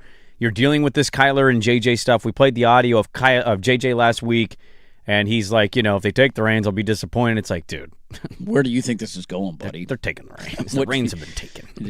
Have you looked in a mirror recently? Did you watch any tape from The last NFL season? provided for us last week with OTAs. When juicy. you left for Wednesday, I was like, I get Thursday. What's Friday going to be? Friday just lined up juice after juice, and then we had our guests and Bill Orm screaming at me. But the NFL OTA stuff's been fascinating, man. It has, dude. It's been fun. It's just a reminder this time of year. Like, you get this throughout the summer, too, when you get, like, a preseason game. That doesn't matter, and I get people that poo-poo it. But, like, the first time it's back on your screen, you're like, this feels good, doesn't it? Like, it just kind of, it warms your heart. So the NFL's doing that right now with OTAs going on, and there's a lot of headlines. Let me throw some of these at you. I also proclaimed my AFC champion already. Oh, who's your AFC champ? I'm on the Cowboys in the NFC. You know that. Well, Who's your AFC squad? if they get to week 1 and the tackles are healthy, I'm taking Chargers to win the AFC. You're taking the Chargers to win the AFC. What could go wrong? What? I'm going to jinx them? No, I'm just saying, if welcome to the ride, buddy. But if their tackles are hurt and we're starting week 1, I'm getting out of that thing. He's our guardian of victory. Although maybe the Bears thing makes me reconsider getting out Don't of back stuff. off. Don't You back shouldn't. off. Do not flip it. If you pick that, do not flip it. One of the worst flip it stickets What of my were you life. I don't thinking? know. Everybody was laughing at me. God. You thought I was an idiot. I did. I called you an idiot. Think about how much better that recalling of an idiot is at the end of the year when the Bears win the division. I know. They were a play away from going to the NFC title game, dude. I know. It's pretty wild stuff. Yeah, I don't blame you for the thought. They need their tackles to stay healthy, though. And will they stay healthy? I don't know. I certainly love the OC edition. You know how I feel about my guy Herbo. Yeah. Big fan. They're saying both of them are going to be healthy for training camp. Like, that's all the reporting is that they'll be available. They're fine. They're progressing where they're supposed to. What are the chances you have back to? I'm not going to say that. Not even going to say it. What? Not even going to say it. Nope. I'm not going to put anything out in the universe. Back-to-back years of injuries? No, that's not what I was going to say at all. Okay. I think they're going to stay healthy this Yeah, year. all right. Well, they're not going to play. I don't even think we'll see them preseason. I think they're going to wrap them in bubble wrap and be like, you guys know how to play football. We'll just wait till week 1. That happens. What's the Herbert narrative? If they win the AFC? If they win the AFC, I mean, it's gone, right? well, the narrative doesn't. What's the narrative? See what happens Can't when you have win a a playoff competent offensive mind designing 'Cause and he hasn't calling won a plays playoff for game. him. Well, there's that. Yeah. See what happens when things go in his But favor. I think we hear from a lot of people who are not logical or hate him because he's a duck or whatever. Sure. Maybe I they're feel anti like Madison most beer. level-headed football fans know that, like, if he has the right stuff, He's really talented. enough. Yeah. If Sam Darnold can win a Super Bowl, why can Justin Herbert not get to a Super Bowl? It's a great question, Bob. That's By a the great way, question. we had a great drop from our show on Friday. Forgot to point this out. We got a new drop on the board? Yeah. If you're ever going to travel this summer Okay. and you're stuck in a pinch, this will be me on the show. Do you need a ride to the airport? Who is he giving a ride to the airport? Justin Herbert missed their 2-week, broken up OTAs. He missed the first part of OTAs because he was went on on tour. Madison Beer's start of her world tour. So he had to call Good Harbaugh for him, dude. and tell him, hey, I'm going to go on tour. I'll be back for the other OTAs. And Harbaugh was giddy about it. He's like, we love Madison, and I was happy for him, and he's always here. And then he dropped, Do you need a ride to the airport?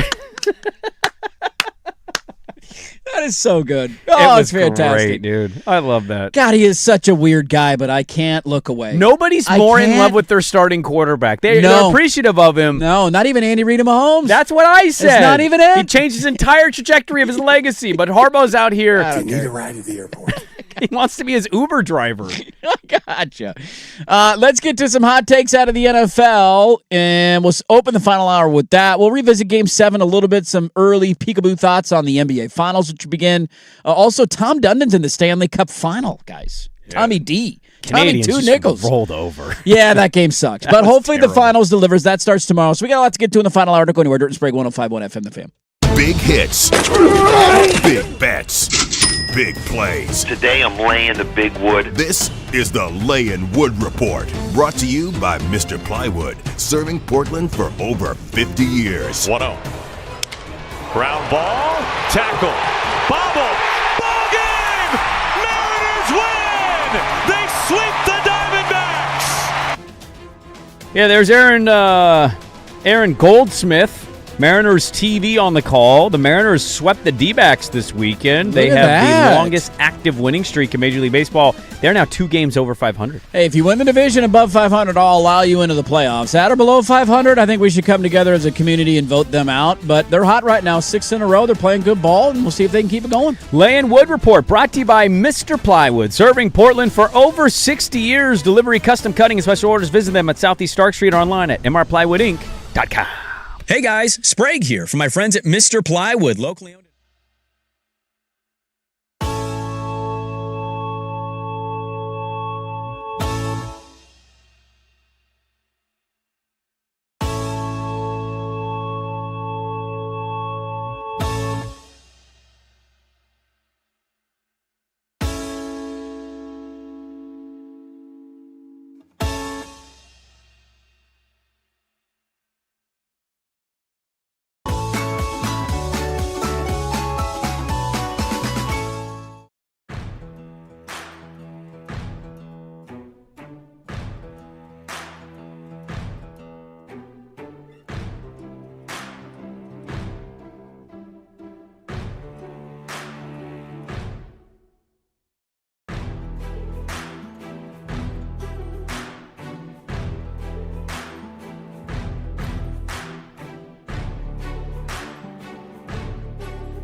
Now, from the George McCoy and Warren Allen Sports Desk, a Sports Center update on the Fan Sports Network, 105.1 FM and 1080 AM. Brought to you by Big's Chicken. Try their smoked and fried wings tossed with a perfect dry rub served with a trio of killer sauces. Menus at bigschicken.com. First on the Fan.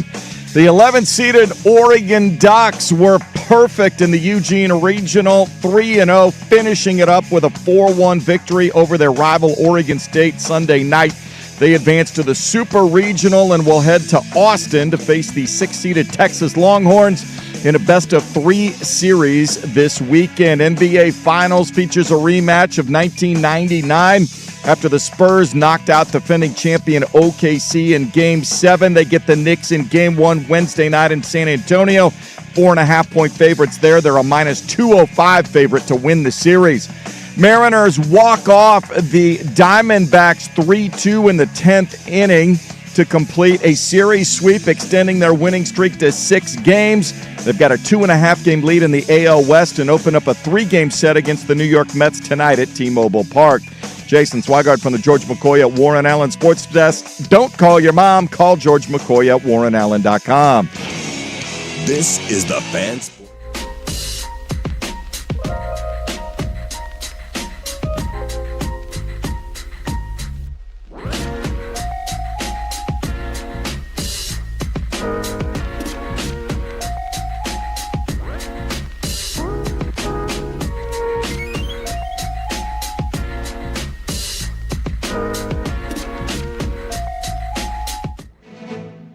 Hey, let's do this. Final hour. Dirt and Sprague here, Portland Sports Leader. 105.1 FM, The Fan. 1080 AM, the Odyssey app, live on YouTube. You know, technology and stuff. Got a lot to get to here in the final hour, as I forget how to talk for a moment. A busy and fun and eventful first 3 hours of the radio program. We've talked about Game 7 of the Western Conference Finals. Wemby being here to stay, the streak staying alive in the NBA, Oregon and Oregon State regional baseball, and Caitlin Clark kind of sucks now. That kind of sums up the first 3 hours of the show. Carla Late just went at her. She did, dude. Boy, terrible defender, that Caitlin Clark. Not good. And then yelling at the coach on the sideline during Kind the of game. a funny little setup, like Friday having all these me-bound Angel Reese jokes from coworkers who don't really watch women's basketball. Well, people were taking shots at Angel Reese going into the game. I mean, she's an easy person to take shots at. I will joke about Angel Reese from time to time. She was really effing good, dominated us, and they won by 20, and then Caitlin Clark came here and was you know what it dog was. crap. It's a look-ahead spot for the Fire. Oh, is that what it was? It was a trap game for the Fire. They knew Caitlin Clark was awaiting. They were also shorthanded. They overlooked. Because they had banged up players. Who does Reese play for? Atlanta. They overlooked Atlanta Friday Dream. night. The Dream was coming to town, and they were dreaming because they were sleeping. Dude, great atmosphere, by the way. Yeah, I'm going to full breakdown. Can we get to that in a brief moment? Yeah. Because I did just something got passed along to me in the last commercial break. Okay. We have breaking news. Love it. We have breaking news that as it is now June. I don't know if people know this. It is now June 1st. Welcome to the month of June, everybody. It's my wife's birth month. It's a big deal. Well, she's the big 4-0. The big 4-0 is a big deal. Are you giving her the whole month? Well, yeah, I might. She's You have to. downplaying this, and Yeah. I'm like, what are we doing? And she's like, I don't want to do this. I'm like, I got to do something bigger. You got to do something cool for 40, right? I'm going to go play TPC Sawgrass when I turn 40. Kind of shot the moon on the Mother's Day. You did. You went big for Mother's Day. I gave her birthday gift for Mother's Day. You did. Went a little hard on the Mother's Day. We talked about that on the show. Yeah, I know. Probably a bad idea in hindsight. Should have held on to that one. I have an idea, I Okay. think. All right. I don't know if it's good. Okay. Well, we are careening towards the Cargo Short Classic, which has a tentative target date of June 20th. Don't worry, I have not forgotten about this. Isaac and Suk want to proclaim that there's no chance that this happens. Oh, the And event doesn't even transpire. over my dead body. Yeah, you're in I on will be this. the I am banging the drum over here to make the Cargo Short Classic happen. And I happened to walk out to go fill up my water in the last commercial break, and I bumped into the one and only Joseph Fisher the 17th, and he told me that he broke his golf hiatus of a couple of months because he's had a tweaked back. He hasn't been able to play. So he got out for a round this weekend for the first time. I think he's a little too young to be having a tweaked back, but that's neither here nor there. He says that he is feeling fantastic. He shot in the low 90s at OGA. How about that? After not playing for a couple of months because of a tweaked back. And then he asked me if 18 holes is too many holes, because who's going to want to watch if we are able to film it for 18 holes? And I said, well, we're not going to do like a 14-hole challenge. What? No. What if it's tied on the four? Like, what do you mean? We're walking off at the turn. Look, if somebody doesn't want to watch the entire thing, they don't have to watch the entire thing. But then he said maybe it should just be a 9-hole thing. And then he added the caveat, Danny, if you're listening right now, hello, good morning. Well, it's okay because it'll probably be over at the turn anyways. Joe said that? That was straight from the horse's mouth. So we got a cocky and confident Joe Fisher peacocking through the office during commercial breaks. Hell no. And look, it just reaffirmed my belief that this event is going to happen. And I'm going to talk to the one and only Luke Anderson, who has some course connections, and we're going to dial this thing in. June 20th is still the tentative date, but I just wanted to pass along a little trash talk from Joe Fisher. Let me just add to this. So, like, the way this whole started, I was on Joe's side because, Danny, when you get Danny fired up, which can be a standard, hey, how you doing? Or I don't like Joe Cronin. Right. He can be Danny. He'll come at you. Okay. He got me. And I was sitting there rooting for Joe. Bird feet on your bug zapper. You're gonna say literally any athletic endeavor. Right. I could beat you in everything. I'm gonna go. Okay, here we go. The last couple times I've talked to Joe or heard something Joe related. Too much peacocking. The honeymoon's over. I might be flip-flopping. You're flip-flopping to Team Danny now. Well, Danny, he was loud about it, but I don't know if he's really barking much about this anymore. You know, he's just going to go out there and he's going to play his game. He's going to go about his business on the range. And as I've noted, and I think you've come to my side on this, or you will, I think Joe has far more to lose in this situation. He was the sparker of the trash talk back and forth. There's zero doubt about that. I found out on Friday that he stole Danny's golf cart last year at the Fan Golf Classic. Ooh. I'll scissor kick his gizzard. Danny had to walk from the 6th hole back to the clubhouse. That's a bit of a hike. Well, for a guy that tears his hamstring walking to a football stadium. Yes, we don't ever do that walk. We commandeer a golf cart and we drive around. We do not make that walk. That's a dangerous trek for that guy. It's a long walk. And Joe, I guess, did the whole, and Danny goes, where are you going? He goes, oh, okay, I'll be back. Ooh, and he just left? Never brought it back. Never brought the cart back? Never brought it back. We got some more beef here. So I'm kind of becoming, it might be a Jack Ramsey's era for me. Okay, we're going back, turning the clock back. I might be rooting for old orangutan there. Well, I just wanted to pass that along. Joe Fisher feeling very confident about his golfing abilities after his low 90s round at OGA. And so, Danny, the move is yours for opening Trash Talk today if you would like when you get in. And we'll work on setting that date officially as June 20th, the Cargo Short Classic. We'll be there, baby. We'll be there. Let's get to in this hour of radio. I'll revisit a couple things from earlier on in the show. The regional stuff was fun over the weekend. And San Antonio, man, are they here to stay? And one streak staying alive in the NBA. But out of the weekend, I will admit my mind's on football. It's just kind of the way that it works this time of year. I was down in Eugene on Thursday. It was fun to be around some guys. Saw a lot. By the way, Dante Moore, delightful golf swing. Phenomenal golf swing. He's Good a quarterback. Tempo. Yeah, you just never know. I mean, some guys play golf. Who's the worst and some don't. golfing quarterback? I feel like all of them, backup starters, they're all good. I've never seen all of them swing clubs. Tom Brady did have a moment where he split his pants on national television. That was a great moment. Good golfer. It's a natural thing with them. It's the hand-eye coordination thing. Yeah. There's something about that position. I'm trying to think of a bad quarterback. I mean, there's a lot of guys who I've never seen do it. Allen's Mahomes, good. Rodgers is good. Brady, Rodgers, Yeah. Dirt. I mean, you name it. These quarterbacks, they're naturally gifted. That's my guy. I just made my day. Nobody else will give you a bigger compliment. What do you want to talk about the rst of the show? I don't care. Do you want to? What do you want to? You want to talk about the NBA for an hour? I don't care. I won't even get to the football stuff now. If you don't want me to, I'll move on. It was funny to see some of the defensive linemen in there, like Amari Washington. They were getting after it on the range. What does he look like with a club in his hand? It's not going. The club looks like it's a toothpick, but the ball's not going very far because they don't have the proper, hip twistage that's necessary. Did you talk to any of them? I mean, just briefly. They were all kind of clustered together, so we walked by and they were chatting. It was fun. Dante Moore, legit 6'3"? A legit 6'3". Well, it's also hard to tell because he's got the afro. Wow. So I'm guesstimating. You got to take 6'3", the afro away. But it's hard to tell exactly how tall the head. Like, where does the head end? It's hard to get a full glimpse of it. Anybody's also taller than me. So if you told me you were 6'3", I would say, yeah, you're 6'3". One of the greatest gifts my high school coach gave me, listed me at 6'4" my senior night. Thank you for that, man. Like, what? I will say that's the one, because I did get up close with Lanning talking to him, obviously, and every time I'm around him, I'm reminded of, like, dude, he's a lot taller than I remember. Every time I see him, I feel like he grows 2 inches. Lanning? Lanning's he's a big dude. He played linebacker. He did. He played William Jewell College. This came out on ESPN, though, as we're now 100 days away from the start of the NFL. And I love, we do this every year where we come out with our August hot takes, where we give our bold predictions. Swags was what? There was going to be no new playoff teams? No, like 2. Or only 2. Yeah. Mine was that the Eagles weren't going to make the playoffs. You were close. And they flirted with it, but ultimately ended up making it. They hosted a wild card. I can't remember what yours, do you remember what yours was? Something about the Chiefs. Wasn't it something Chief related? Chiefs will not make the AFC title game? I think it was something along those lines. No, because I did that one 2 years ago and they made the Super Bowl. I feel like yours ended up being right. I can't. Anyways, we like doing that. It's fun. Yeah. So I wanted to throw something. All the ESPN NFL experts got together and they came up with 10 bold predictions. And I'm curious to ask, which one do we put the most stock in? Like, if I had to ask you to bet on one of them, which one would you put money on? The Ravens being the last undefeated team in the NFL. That's a tough one. You'd have to go look at the schedule. That's one. Kyler Murray winning comeback player of the year in the National Football League. Okay.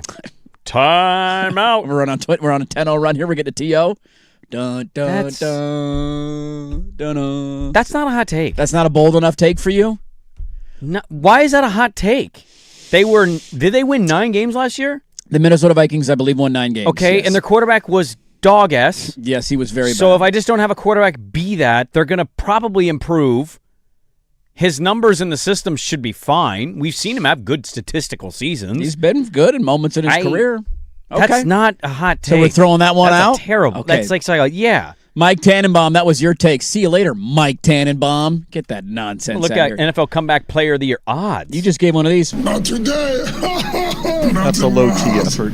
That's a low T effort from Mike Tannenbaum. He's the second favorite in the category. Yeah. You know who's first? Mahomes. Yep, I'll allow it. Get him out of here. Only because Mahomes got an ACL. Also, I guess I would also that makes it a little more compelling because if Mahomes has a good year, he'll for sure win the award.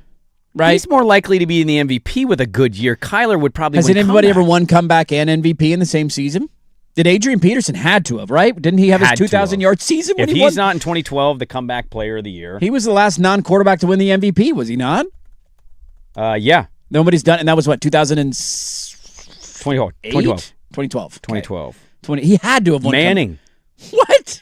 The guy came off a torn ACL, won the MVP, and that wasn't good enough for comeback player of the year? Yeah, it was Manning. Well, that was Manning's first year with the Broncos. It was 55. That's true. 55 touchdowns. That's true. Yeah, okay, touche. I'll allow it. Let me make sure. I'm pretty sure AP's MVP was 2012. Make sure the years are correct here. Yeah. Let me make sure on this. All right, I'll allow it, though, for the moment. We'll throw that one out. Mike Tannenbaum, get that weak nonsense out of here. Abdul Carter, fresh off his beef with J6, recording 12 sacks on the season. That D is just getting dropped in that nickname. He only had 4 as a rookie, so you're asking for a tripling of the effort for Abdul Carter. 12 sacks, being a double-digit sack guy. That's a pretty big jump. Patrick Mahomes winning his 3rd MVP. Back off the ACL. Chiefs bounce back. Mahomes winning a 3rd MVP. This one is dumb. This is from Dan Orlovsky. The trend of defensive lines dominating the league will be continued. Like, okay, thanks, What? Tips. Thanks, Tips. That's his hot take? That was his hot take. So, Dan Orlovsky, go sniff your own farts. That's pretty bad. What's the worst take? Kyler Murray, Comeback Player of the Year, or that? That's worse than Kyler Murray. Yeah, because at least you're giving me a name At and least an you're giving me a award. player, even though he's second in the odds to do it. Yeah. It's not a hot take. I'm with you. Orlovsky's is worse. Wait, you're telling me defensive linemen can dominate NFL games? You mean titles are dictated by NFL defensive lines? That's weird. I've never watched football before. That By is the the way, most it eye-opening was. thing ever. Manning won Comeback Player of the Year, and Peterson won the MVP. Dude, I don't remember enough about the debate. That had to have been such an intense debate about MVP. It wouldn't even be a no-brainer who wins the MVP if they did the same. Because thing that, right I now. believe, was the touchdown pass record for a season. Was it not 55? Yeah, I don't 55. think anybody's ever touched that, right? Isn't that the most in a season? Didn't Mahomes match it? He might have matched it. Yes, I believe you were correct. But I think that's still the record. 55, yeah, and they're tied with it. That's a good point. The Lions will go from last to first in the NFC North. But in dominant fashion. In dominant That's fashion. an important part of that take. That's true. In dominant fashion. The Texans will earn the number 1 seed in the AFC and go to their first Super Bowl. Now we're cooking a little bit. That's good. Now that's a hot take. That's a take right there with a quarterback who we don't know if he's going to get the contract extension or not. Jonathan Brooks will end the season in the Panthers' RB1 and have 900 rushing yards. All right. Is that a hot take? That's a random take. Random take. Random take is a good category. That's a random, like, oh, we're doing Rico Dowdle, Jonathan Brooks debates. You got a 1-2.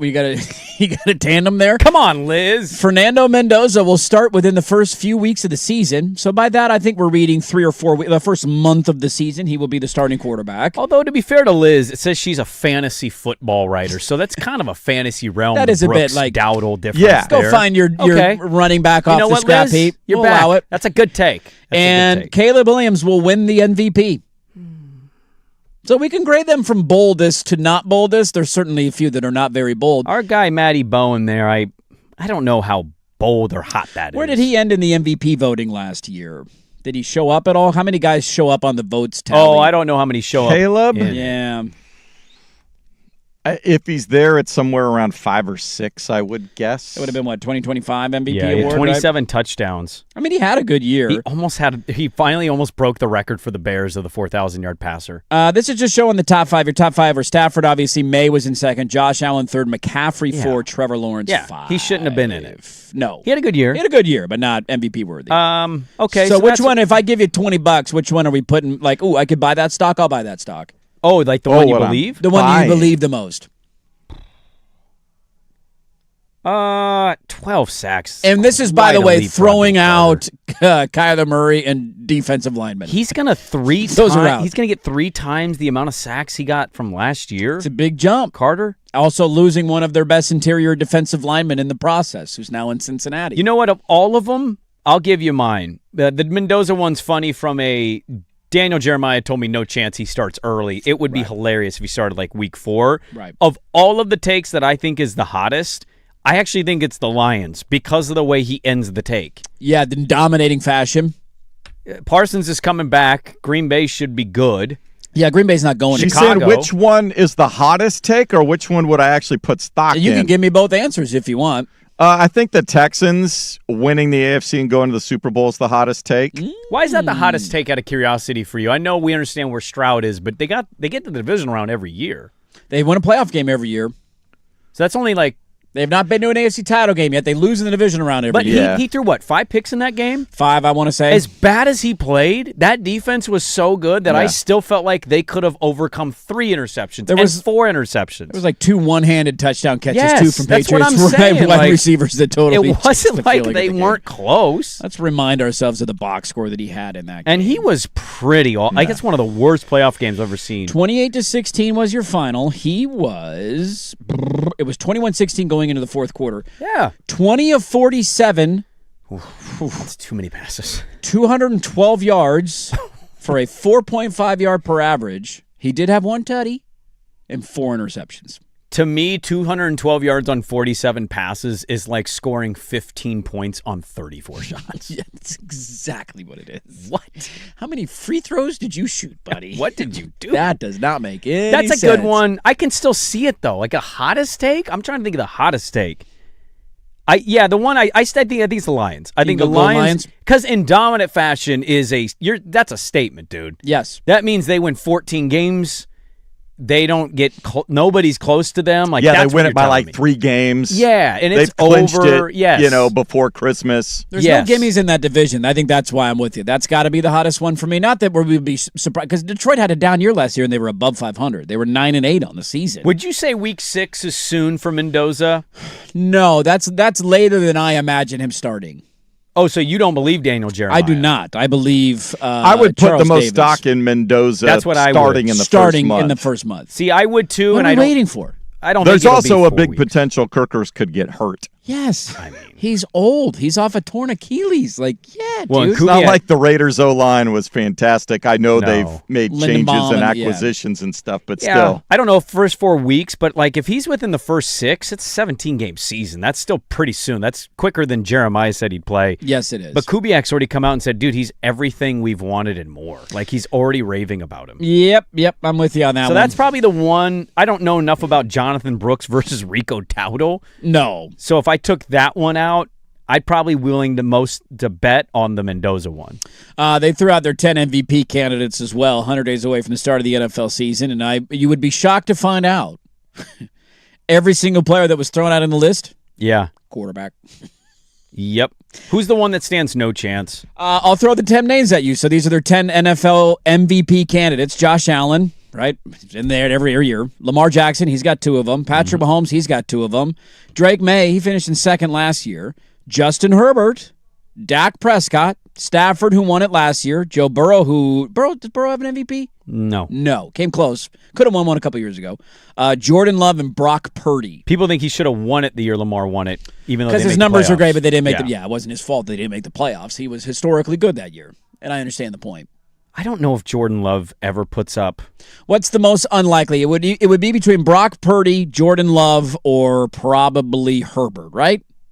See, the thing with Brock, even though they went over 500 without him last year, I think he's starting to garner the nerd community mixed with the My analytics love Brock Purdy. non-analytics but ball-knowing community. I think Right. it's I think he's earned himself a lot of respect for people of like, he might not win you a Super Bowl ever, but you're a good team with Brock Purdy as your quarterback. I think he's earned a lot of that cachet from people. He's not a top 5 guy, but he's in that next Yeah, I don't know about MVP though. MVP. You got to have great numbers to do it. That's Phenomenal numbers to do it. And what does Kyle like to do? Run the football. That's the thing with Herbert too, is just the idea. And I remember when Harbaugh was hired, that was the point a lot of people made of like they might win more games, and they've been a playoff team each of the last 2 years. They've been very good, but Herbert's numbers aren't jumping off the page. Why? Because they want to run the ball. That's their identity. That's what Harbaugh has always been. So maybe that changes with McDaniel this year as OC, and he kind of revises it and upgrades it, although he was the run game coordinator in San Francisco. Oh, they're going to run the football. That's the priority. Dak's not a bad bet, and I know I'm just tying all my bets to Dallas, which is a terrible idea. But I would actually bet him of all these options. His numbers have been, like every year, like last year he had 4,500 yards, 30 touchdowns, and 10 picks. They didn't make the playoff. Those are puts up good the numbers. That's 3rd in the NFL in passing yards, 4th in the NFL in touchdowns, 5th in QBR. Does he have a better chance in your mind than Stafford getting it back-to-back? Because I think I do think that. I think that too. Seeing a guy win back-to-back and hit another year older for Stafford, I would bet on Dak before I bet on Stafford. But maybe that's a fool's errand. Anyways, 100 days away from the start of the NFL season. I always love reading that stuff and kind of reminding us that it's almost here, ladies and gents. It is almost here. A streak stays alive. We'll dive into that next. 105.1 FM The Fan.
on the Fan Sports Network, 105.1 FM and 1080 AM. First on the Fan, top seeds dropping like flies at Roland Garros. Only one American male still left in the bracket. That is Francis Tiafoe, the 19th seed. He will go at 9:30 this morning against Italian Matteo Arnaldi. A little bit of history. Finally, it ends a 34-match streak of only men playing night matches at Roland Garros. Naomi Osaka will battle Arina Sabalenka. That'll be a night match at 11:15. Those are on TNT. Outside of that match, let me drop it for you. No one cares. It's been a terrible French Open. How about this in the animal world? Why has it been so bad? Everybody All the big losing? names are getting bumped. Oh, it's one of those? Yeah, unfortunately. We've talked about Joker on Friday. This is and our he's Aaron losing. Rye. We have an Aaron Rye Yes. PGA Championship. Is that what you're telling Aaron me? Rye, two Okay. gloves. Oh, it's a good story. Oh, cool. In the animal kingdom, the wife and I this weekend, we did a beekeeping tutorial.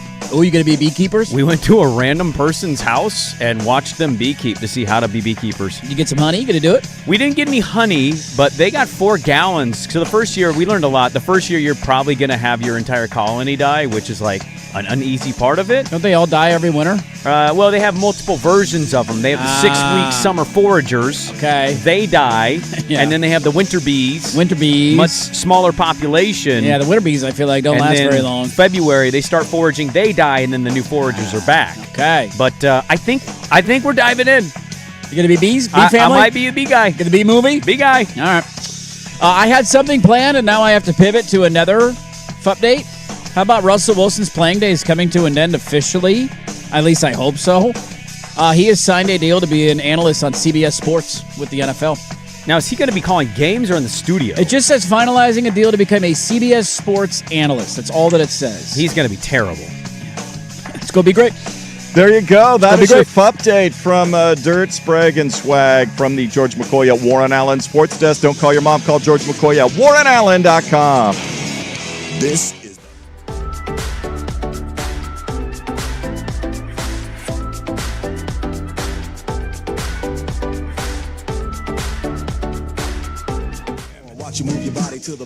We'll get to some numbers out of what happened this weekend. One of them very eye-opening for me here in a moment. There was something that was too good to pass up that I needed to. I thought about having this be my update, and then I decided not to. Because I figured we'd get a little more juice out of it, squeeze it a little bit more, if you will. I'm sure you guys were glued to it, because who's not glued to under 12 Kansas City Youth Baseball Memorial Day tournaments? I mean, we're watching it like a hawk. I mean, at least Kendrick Perkins is getting ejected from tournaments for youth sports. This one is one of the funniest outcomes that I've ever seen, and I have a lot of follow-up questions. Okay. So there's a video you can find. This actually happened in Oklahoma. I don't know why it says in Kansas. Oh, I think the team was from Oklahoma playing in Kansas City in a tournament. All right. And it's under 12, so the kids are pitching to themselves, and the kid on the mound, at the direction of his coach, decided to wind up to throw a pitch, and he threw a ball directly into the opposing dugout off of the mound. Which then led, by the way, there's video of it you can go find. So you can see the kid throw the pitch, and then the parent starts screaming. The umpire doesn't know what to do. The coach comes out there. I didn't expect that. Dude, it's like he just chucked it, threw it hard, too. For like a 12-year-old, he threw hard. And over the weekend, it has been announced that the coach has been suspended for life. Really? And the player, a 12-year-old, it is his son, so it was the coach's son. The kid, who's a 12-year-old, this is where I have follow-up questions, has been given a 5-year suspension. Like from that league specifically, or from youth sports in general? Well, again, they're from Oklahoma playing in Kansas City, so I don't know what the span in Kansas City. Right? Can't play him. What? And everybody's like, well, was he going to come back at the age of 17 and dominate some 12-year-old tournaments when his suspension is up? Like, what does that even mean, Basil? I'm confused. So, are you not allowed to play in the city, or are you banned from participating against teams? Like, what if they meet each other in? So they played a team from Nebraska. Tournament. Yeah, So he was suspended, and he instructed his 12-year-old son to throw the ball into stepped into the opposing dugout. What happened between the coach and the other dugout? I don't know. It's a great question, man. Confirmed they completed a thorough investigation. They said due to the sensitive matter of the issue and involvement of minors, no further comments will be provided. Oh, that's from the police department. The police looked into it, too, to see if they were going to file any charges. But every story that I've seen, it does not add context to how, like, where the suspension is going and how do you serve this if you're a team from Oklahoma playing in Kansas City, and I'm assuming a Memorial Day just random get-together tournament, and how, like, if you're suspended until you're 17? Is he not allowed to play baseball in any capacity until he's 17? Now, did he Can hit go back anybody or did he just go into the dugout? Now, it does not say that he hit anybody. The film was on one of those, have you seen, like, the Game Changer app where people will film their kids' sporting events and put it on? I know Game Changer rather well. Yeah, so it was on the, you can watch. Do you pay $9.99 a month to watch your child's sports? I don't, actually. I have found a way. Well, you're coaching in all the activities, right? And all the hoops? It does. Sometimes it doesn't matter. And I was like, I'm not paying $10 a month for Game Changer, dude. Yeah. I'm out on that. The way that we're shaking the pennies out of every parent in America is a bit eye-opening and a bigger story that's probably getting credit for. But it doesn't show the duck. It does not say he hit anybody, but he instructed his 12-year-old son to throw the ball into the opposing dugout. And he's been given a 5-year suspension. And the dad's suspended for life. It means he can never coach again. A lot of follow-up questions. I just saw that over the weekend. That's pretty fantastic. Let's get to this. So this number blew me away. And it's just a reminder of, and you kind of brought this up earlier with the regular season, like maybe it does matter. So we knew going into the Western Conference Finals, what was the regular season record between San Antonio and Oklahoma City?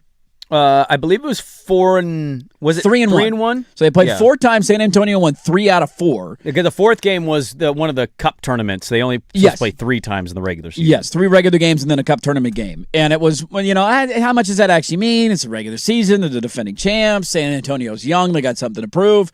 Well, you fast forward to the conference finals. It's like, yeah, maybe that actually meant something. And then you add in the next level of when you combine.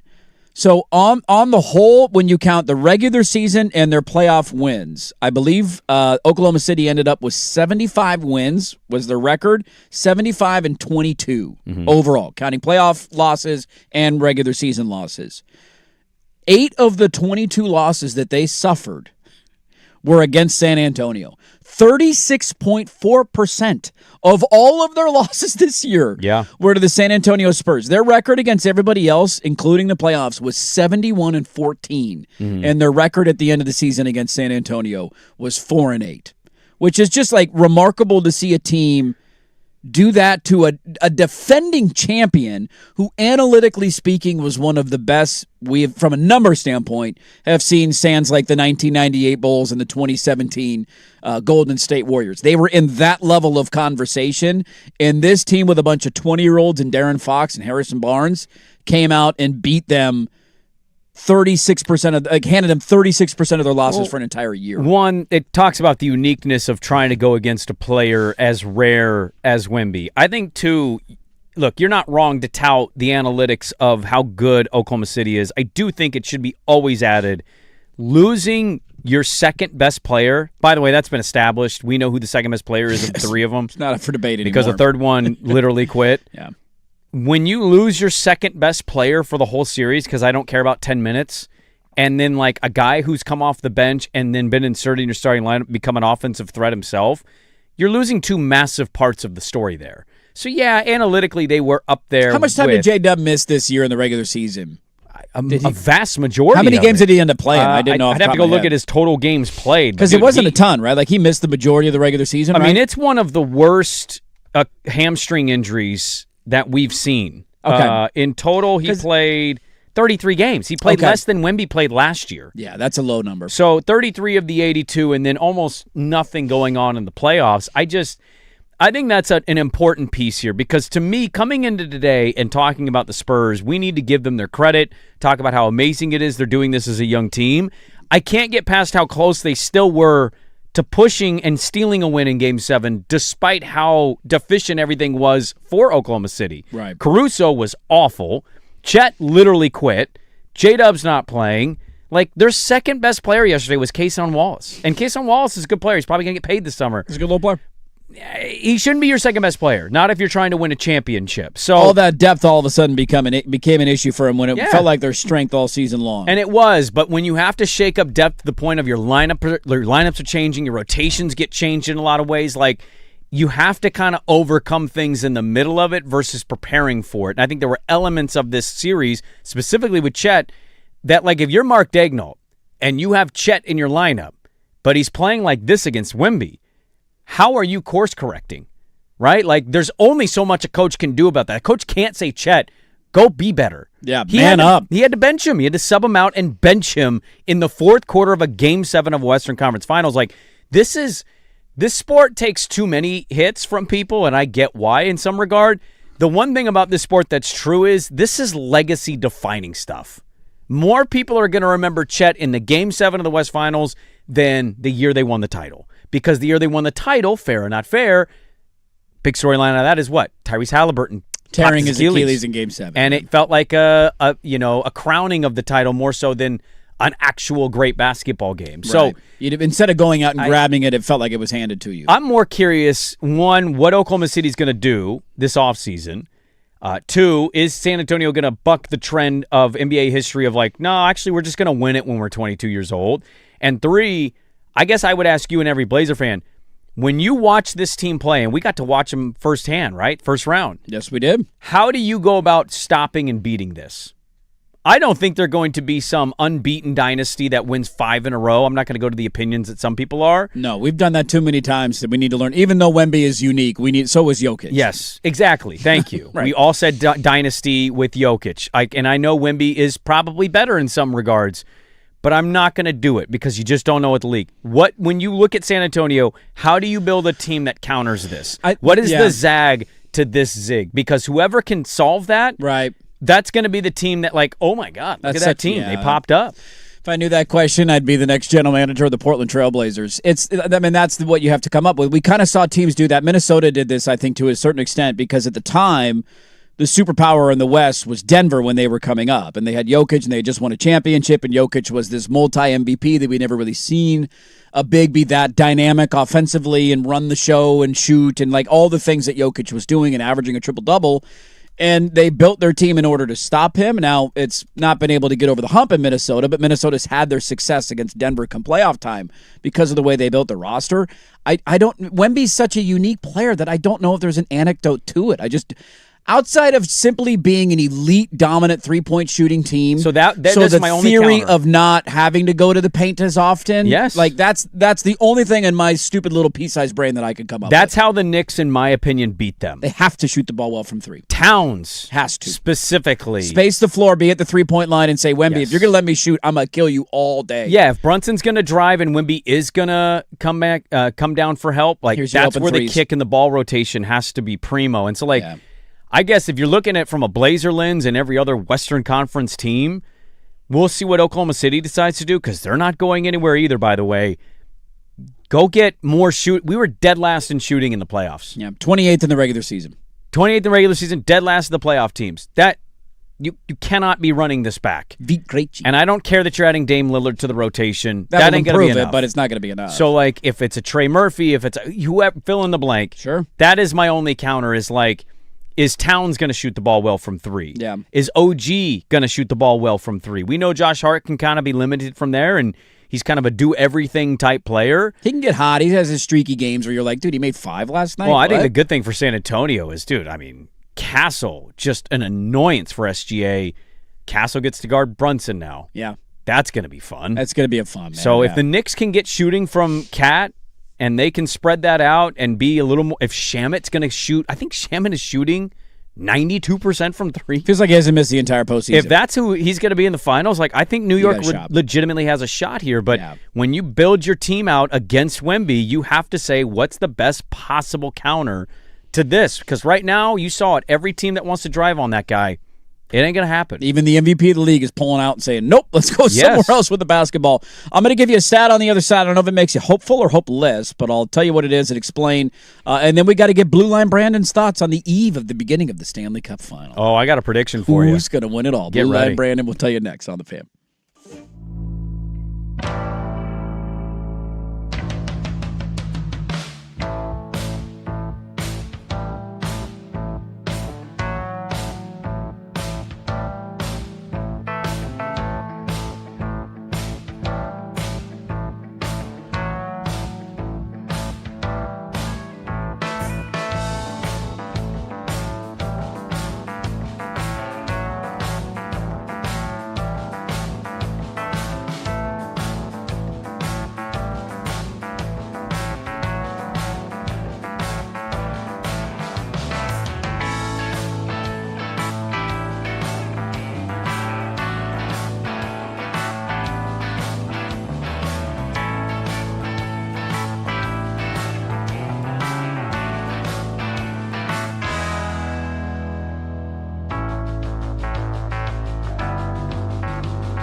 All right, last one for us here on a Monday.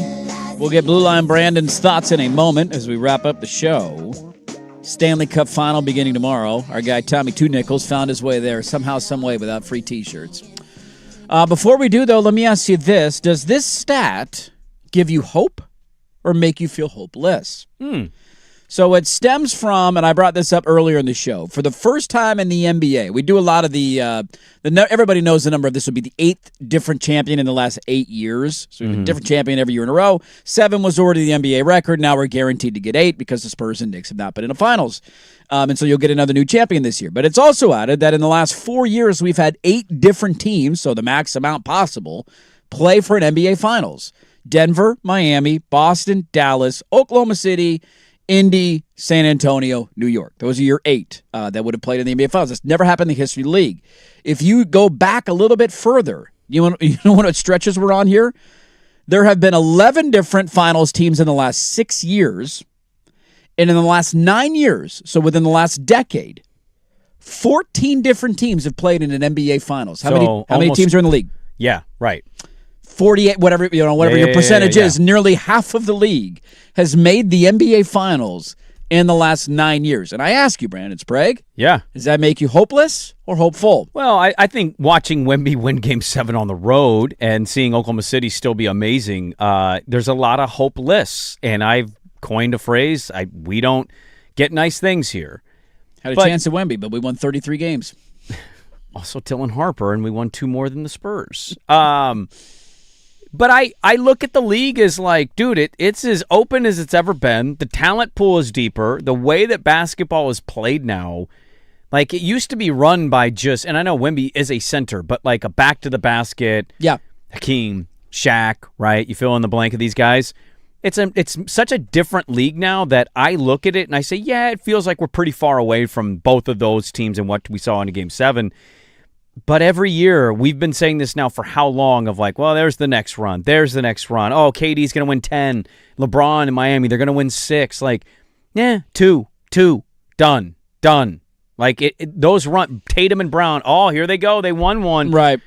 Out. Haven't been back since. Like, blew a 3-1 lead. Like, as soon as we want to crown something, it ends very quickly. That's why I don't talk about San Antonio, Oklahoma City, and use these 10-year run-ups. I at most go for 3 years. I mean, OKC could drastically shake up the roster this offseason for all we know. And you have no idea how injury luck is going to play a part. It played a big part in this series. Is it going to play a part next year for the top 2 teams? I don't know. Does it play a part in the finals? Does somebody get hurt? You don't want people to get hurt, but does Wemby roll? We saw Wemby take a header on the floor in Game 2 of our series and miss a game and a half of the series. De'Aaron Fox is dealing with a high ankle sprain right Harper now. missed time. Yeah, to me, it's just it's really, as much as you may feel out of it, for the old hope springs eternal thing for baseball, that's happening in basketball.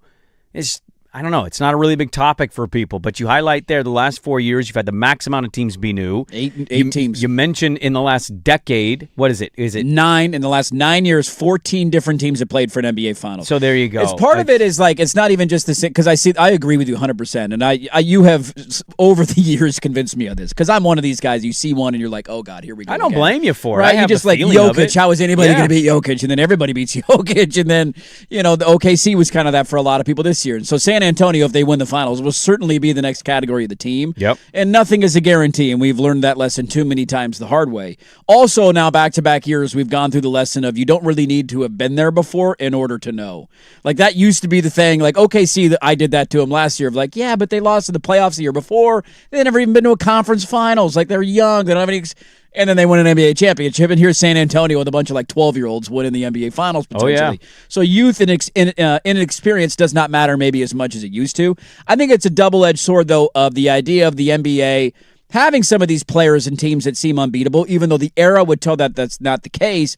And also, we haven't really sniffed one in the 9 years, and half of the league has. And so it's a double combo of that, the feeling of can you get over Wemby, and also 14 teams in 9 years is a like if you would have asked me in the last 9 years what percentage of the league, just off the cuff, had gone to an NBA Finals, there's no chance in hell I'd say the number is close to 50%. And then you see the number and you go through you're like, yeah, damn, half the league Would it be has. 14 of a possible 18 teams that could Yes. be there in a 9-year Right, so span? a couple of teams have gone back. A couple of teams, like you're dipping in a little bit to the end of the Warrior run, right? When you go back 9 years, and Cleveland, I'm sure, is a part of some of those. So you're kind of, entering into that category of teams. Yep. But it just, there's that aspect of it as well of like, man, half the league has been able to have a lot of fun in the last 9 years. Yeah, does it leave you a little hopeful? Not that, like, I'm not trying to say the Portland It Trailblazers leaves are going me to win the West. hopeful I'm that it just feels kinda like curious. the parity concerns in the NBA are not, and again, maybe San Antonio is the one that proves us wrong here. The parity concerns are not what they used to seem to be in the league. It has been a league my entire life run and dominated by dynasties. It was the And Bulls everybody's when I always was a told me kid. dynasties are good for the league. It was the Lakers, Yeah. then it was the Spurs, then it was the Warriors. I mean, the Miami years. Like it just that's been my entire life with the NBA. Don't forget the Bulls. And there's in the Six '90s, decade. right? That was my whole childhood. The only Yeah. thing I knew was the Bulls being great, and so there was never the feeling of like, man, we can get on that level. Mm-hmm. I will say the thing that did it is numbers like this, and also Indiana doing what they did last year. Because I would argue Indiana did that, and maybe New York to a certain extent. Like New York to me does not have an MVP candidate on their roster, and I don't mean to be disrespectful to Brunson. He's a hell of a player, and a lot of their guys are really good. We wouldn't put him in the category of like if you're fantasy drafting best players from teams in the NBA, how many are you taking ahead of Jalen Brunson? Right? Oh, Like, man. and you can feel like he's the most successful current American player. That's fine. But if you're fantasy drafting, who are you taking, him or Anthony Edwards? Probably still leaning Ant. Wemby, But I'll tell you, man, SGA. Like, I'm just saying, you go these down the players list. are better than him. I know. But he has He's something unbelievable. I about get it. him that's definitely like, oh my I'm just God. saying, them and Indiana last year are this feeling like it used to feel like you needed to have a Wemby in order to have a chance, and I think we're now seeing that I would take him. It would be great to have him. Well, yeah. But you don't necessarily have to have a one-of-one player in order to win a championship. Well, I think what you're more learning is like not so much the 101 because Wemby is like he's different, right? But like to me, it's more. It's a little it's NFL quarterback-ish. Yeah.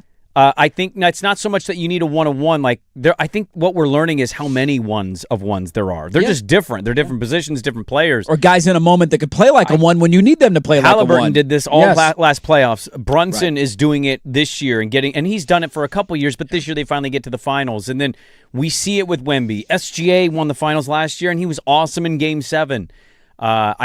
I think it's just a bigger pool of ones. Now, you can say who is the one of all those ones. Or a 1A and a 1B maybe category, yeah. But for everybody that debated Brunson and saying, oh, that's a nice little piece. Oh, he's pretty good. Hey, you can't win a title with him. Oh, well, okay. Well, now you're in a title you with can't him. even get to the finals. Now you can't win a title. Like, It's just always changing. And I think to your point, the depth element of the league, and I know we have expansion coming, the depth, I think that's only going to help. It's going to water down the teams to a certain extent. Or maybe you can make an argument that it'll be you're maxed out at depth now, and so 2 more teams being added to that pool make it worse. I don't know where I lean.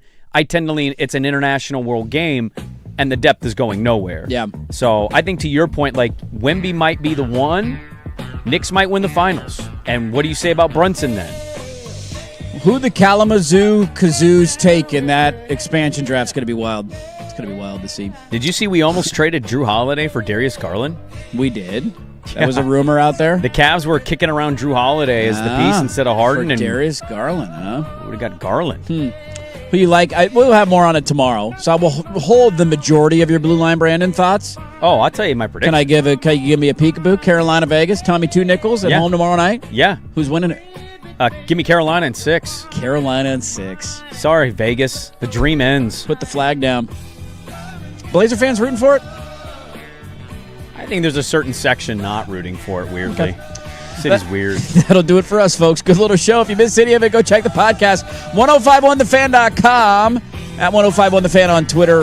Lots to break down from the weekend. Regional baseball, conference finals, game 7s, NBA finals, some NFL nuggies, college football nuggies in there as well. Loaded little show. Thanks for being a part of our Monday, everybody. Hope you had a great weekend. We will talk to you tomorrow at 6 a.m. The Firm, Harrison Meringue is next. You're listening to 1051 FM The Fan.